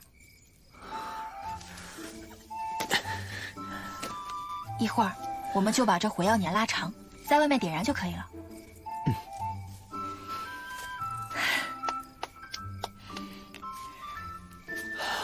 搞定。东临曲水，西分桃山，深通山体内部，确实是个绝佳的引爆地点。我得走了。现在？等炸完山，确定山路被封上再走吧。天亮之前，我得赶回皇宫。明日便是中秋了，我得陪在他身边。那我护送您回去。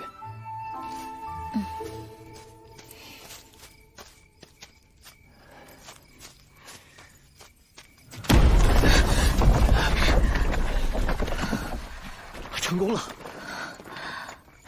这条路一堵，桃山的屯兵明日必到不了京城。无论如何，先度过明日再说。明日之后，再让阿锦慢慢收拾他们。走。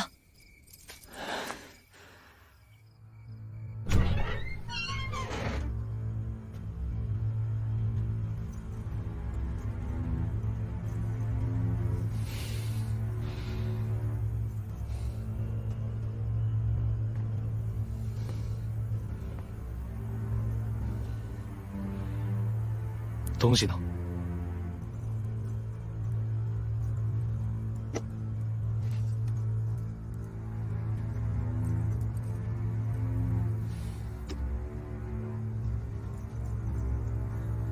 可以撤走我院中的守卫了吧？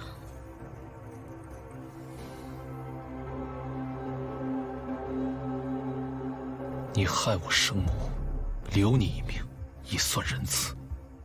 今后，就请太后娘娘在永福殿了此残生，为先皇后诵经祈福，忏疾悔过吧。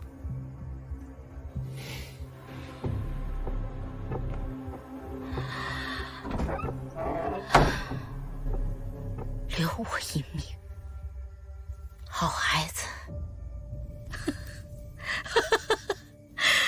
姐姐，你的这个儿子呀，和你真是一模一样，天真、重情、作茧自缚。我最讨厌你们这副装腔作势的模样。现在，你们都死了，你们的儿子也要下去陪你们。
喊到接警点，不许睡。是。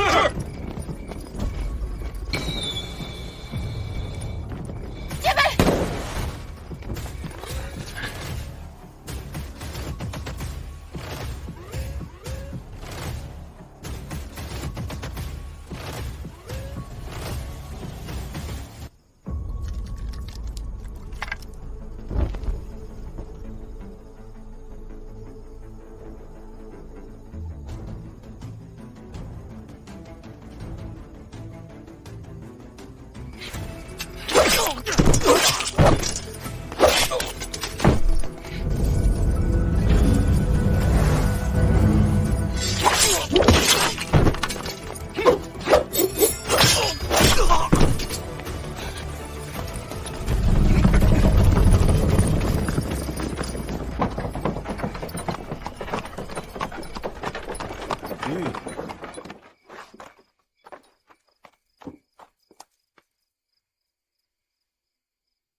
为什么会这样？一切好像都改变了，又好像都没有改变。难道我们注定没有办法改变这结局吗？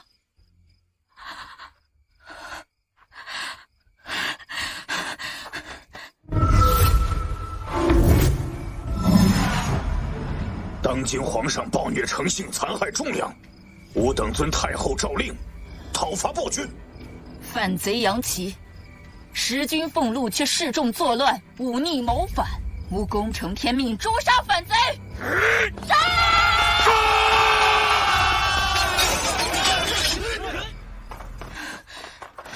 贵妃娘娘，贵妃娘娘，是我呀。钱仙，你怎么回来了？我本是回京述职的，我一路赶来，听他们说贵妃娘娘在生辰宴上被……如今瞧见您无恙，臣便安心了。能保住了你，也不枉我来这一遭。今日宫中有变，你先找个地方躲起来。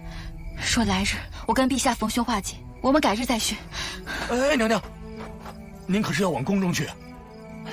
钱某愿与您一道。您和陛下对我恩同再造，如今您二位有难，钱某岂能袖手旁观？恩同再造，此话怎讲？荔枝啊，娘娘，拳头大的荔枝真的被我种出来了。像我钱某在京多年无甚建树，多亏了娘娘一句提点，如今魏州一带都称我一句荔枝大王呢。实在，魏州确有善种荔枝者，但那个人分明叫钱小淼啊。娘娘，您难道真的是神仙转世不成？我至魏州以后遇到了一个大师，替我算了一卦，说我命中缺水，魏州乃是我最好的去处，还劝我改了名字，易金为水。如今我就叫做钱小淼啊。这么说来，我在后世中读到的史书，是源于我此时的随口一言。原来我回到这里是注定的，不是我回到了历史之中，而是我自始至终都身处在这河流之中。对，是这样的，是这样的，所以我也没有死于生辰宴，今天也未必是凤之离的死期。对，一切都还来得及。谢谢你，钱仙。不，钱小淼。娘娘，娘娘。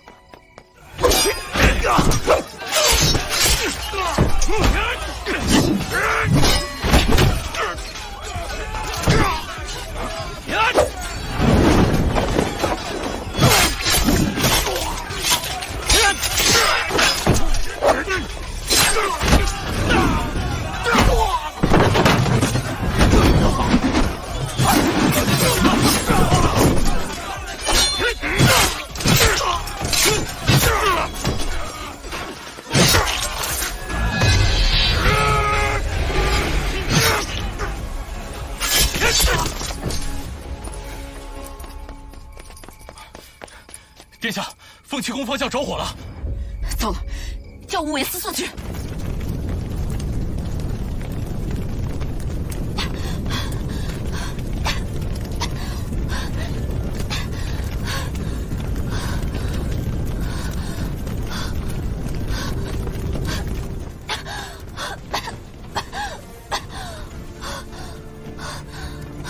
风之灵，风之灵，你醒醒！风之灵，我带你出去！救命啊！快来人啊！风之灵，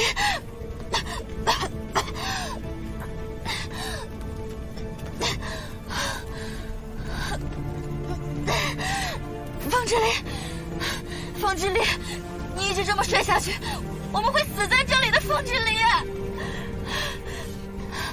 睡，睡。一切都会解决的，明日过后，你便可以心安了。他现在应该在梦里，我可以入他的梦叫醒他。对。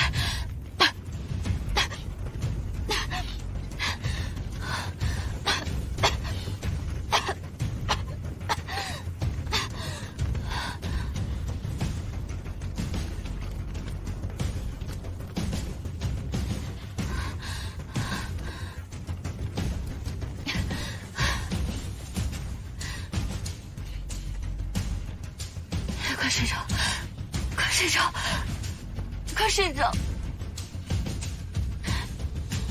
快睡着。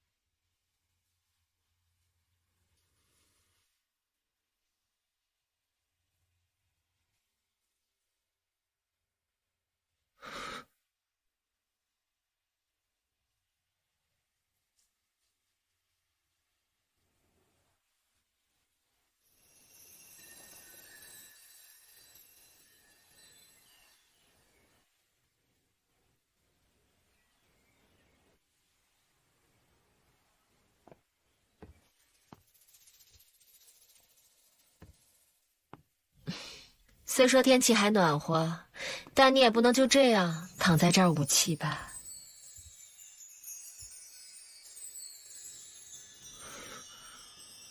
娘亲，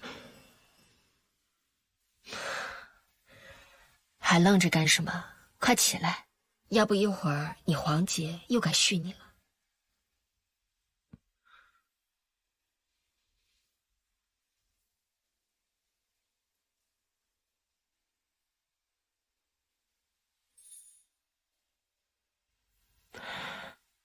做噩梦了，没事，都结束了，啊？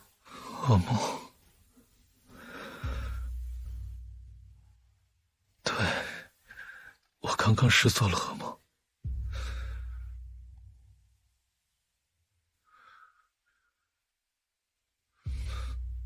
娘亲，我刚刚梦到你死了，好多人都死了。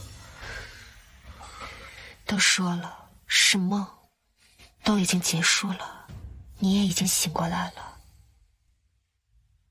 对，已经醒了。快起来吧，娘亲今天给你做了好吃的。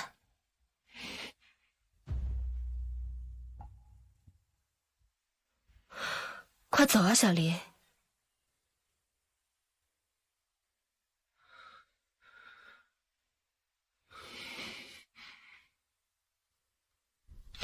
这是我熬了好久的鸡汤，快尝尝。谢谢娘亲。好香啊，一闻就知道不是御膳房做的，是娘亲的手艺。我给你做了你最爱喝的花椒鸡汤。最近劳务繁忙，要好好注意身体。我早就饿了，谢谢娘亲。你发什么呆啊？没睡醒啊？快吃饭。吃饭。好香。我原来来尝尝只是做了一个很长的噩梦。来，娘亲也吃点。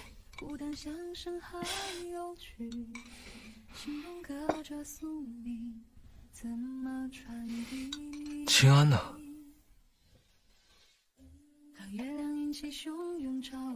风之恋，风之恋，我来接你回去了。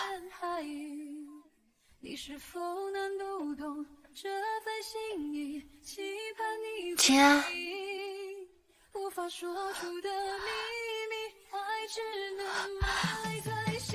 老师。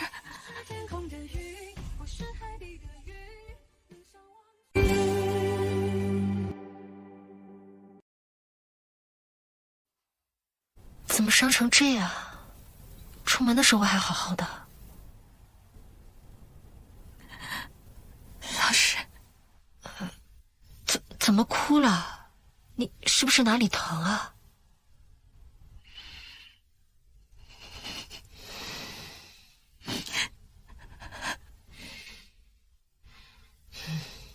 看你瘦的，我得给你好好补补。你俩聊，我去给你们温鸡汤。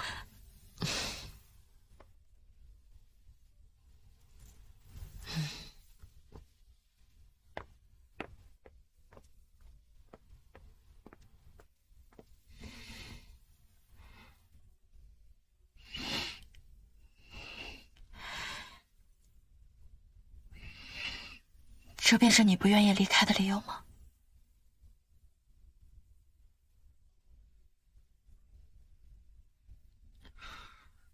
一直生活在这里，难道不好吗？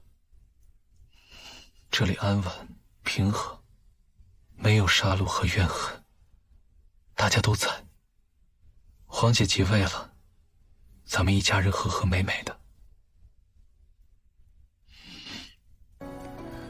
风之恋，这里很好，可是这里是假的。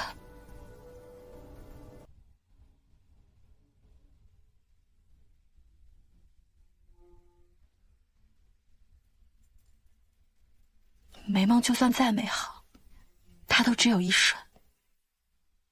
现实无论多残酷，都有无限的可能。我不想和你只有一瞬。可这是我第一次梦到的，之前从来都没有过。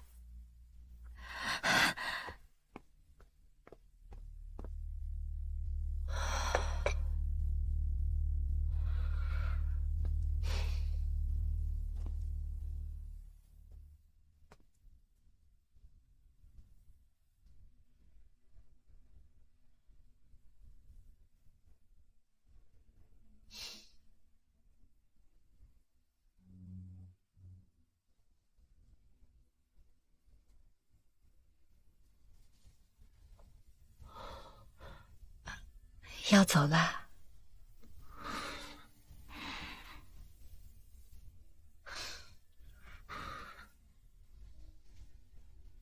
小丽，你要多笑啊。秦安，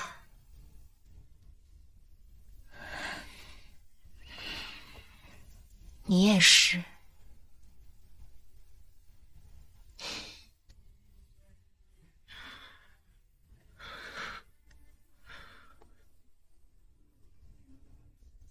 我就把它交给你了。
杨琪，找他。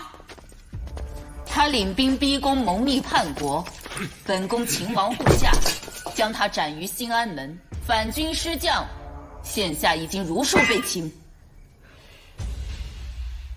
圣宫未崩，太后娘娘就拟好了传位诏书啊。传位于端王，他才4岁。宗室血脉唯此一支，反贼杀入宫中，哀家也是怕皇帝有个万一。哼，当年陛下继位也才8岁，也是，都是无法亲政、易于掌控的年纪。昭明，你这是何意？我的娘亲当年以诚待你，你却以下作手段害死了她，控制我幼弟隐于幕后垂帘听政。太后娘娘，你又是何意？成王败寇，前朝如此，后宫更是一样。凭什么他淑敏和一腔天真、虚伪博爱，就能独得圣恩？是他自己说无意奉位，他既然不要，哀家为何抢不得？我杀了你！即便杀了我，也救不回你的好弟弟。你对小离做了什么？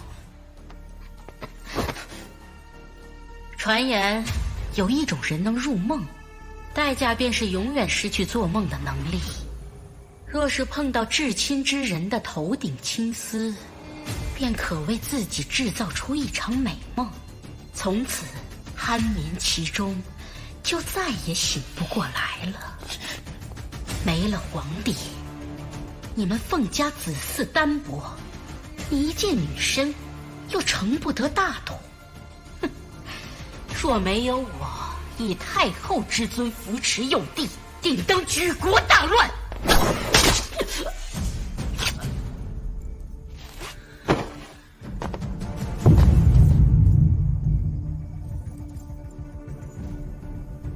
胸怀治国伟略，纵是女子，为什么成不了大统？中秋夜，杨琦拥兵作乱，逼宫谋反，亲杀太后，火烧陛下。昭明长公主殿下，秦王平乱，当成大统。殿下，成大事者不拘小节，望您躬身开治，以成宗挑。吾等愿追随殿下，望您躬身开治，以成宗挑。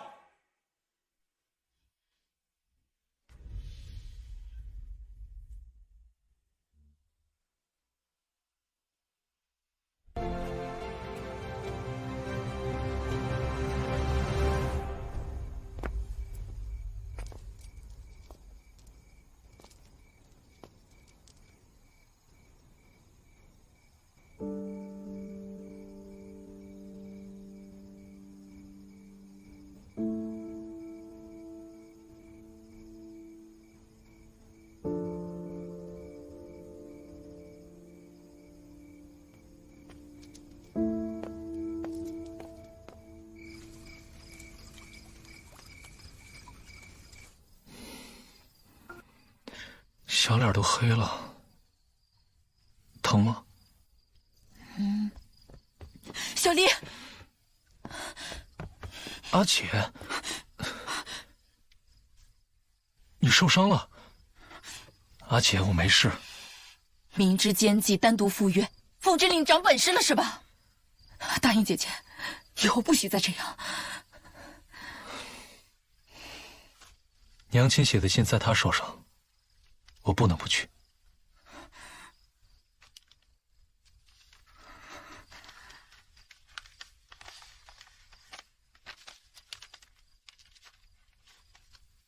这句话是娘亲写给我的，也是写给你的。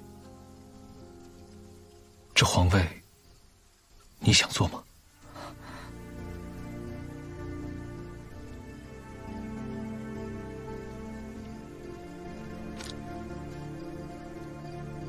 我想。论年纪尺序，你长于我，论能力韬略，我比不上。这皇位本就该是你的，这一点你我都再清楚不过了。这些话，可发自你本心？真心实意。而且你知道我的，我从小就没什么抱负，最大的祈愿就是国泰家和，做个闲散王爷，云游逍遥。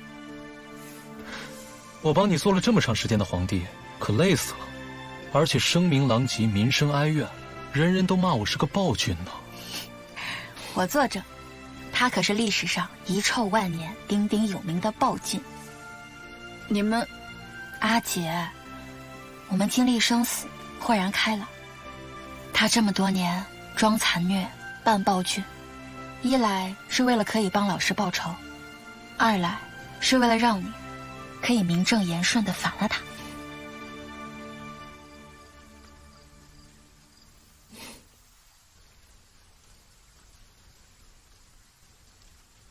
端王虽小，但毕竟是宗室亲王。长公主即位，可能服众？能。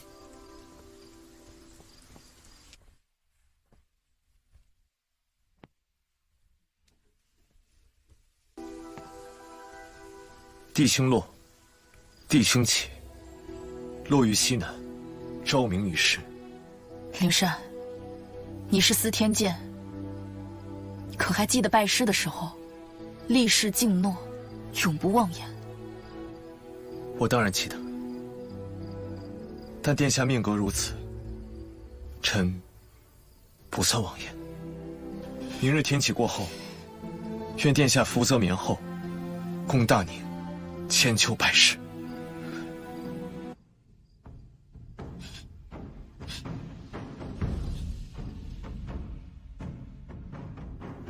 那就借卿吉言。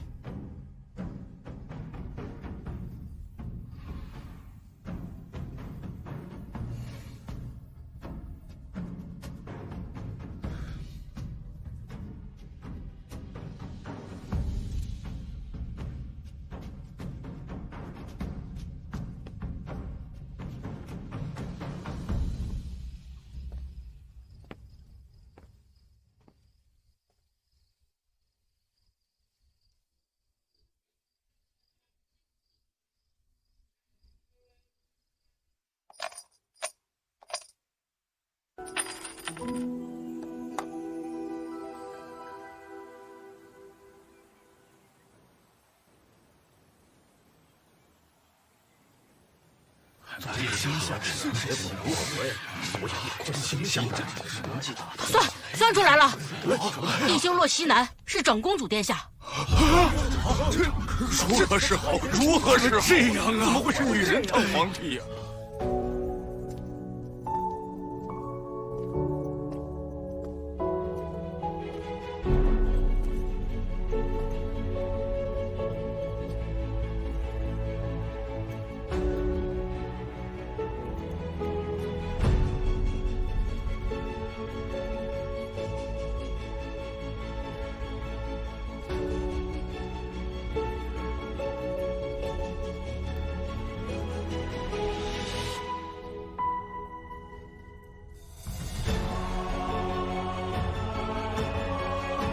皇帝位虚，骄祀无主，修征加锐，前后杂沓，历数在公，不得不受。昭明权位天地，敢不尽从？以9月初8知告天地、宗庙、社稷及皇帝位。吾皇万岁万岁万万岁！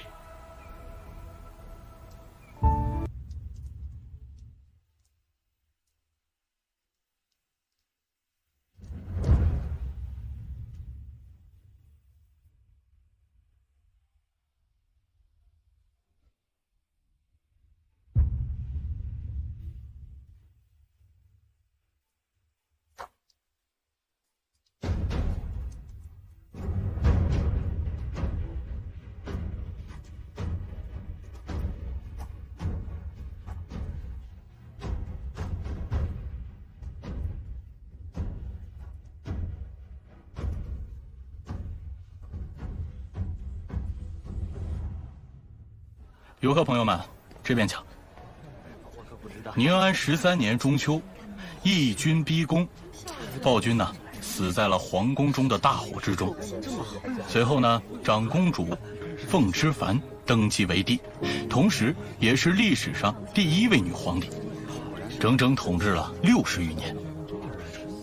改新革命，创造了一个新的世纪。哎，那这2个头骨呢？这2枚头骨出自宁安君古墓当中，这1枚呢是宁安君本人，另外1枚在历史当中就没有注明是哪一位。哎，你们听说过那段野史没？其实宁安君根本没有死，他在火里金蝉脱壳，妖妃也没有死于生辰宴，这一切都是他们计划好的，为的只是逃离皇权斗争，做一对逍遥鸳鸯。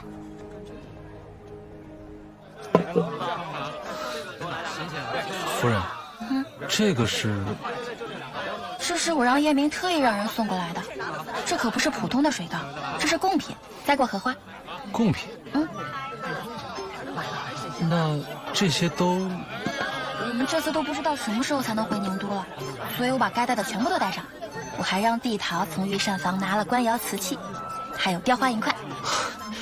好，这些东西都带着也就罢了，但这个……夫人，这些东西我们到了渭南都可以再置办的。你现在可不是皇上了，你还有钱吗？我们还买得起官窑吗？言之有理，恐怕今后可要多多仰仗夫人了。没关系，我罩着你。我那些史料可不是白研究的，我对大宁的衣食住行肯定比你还了解。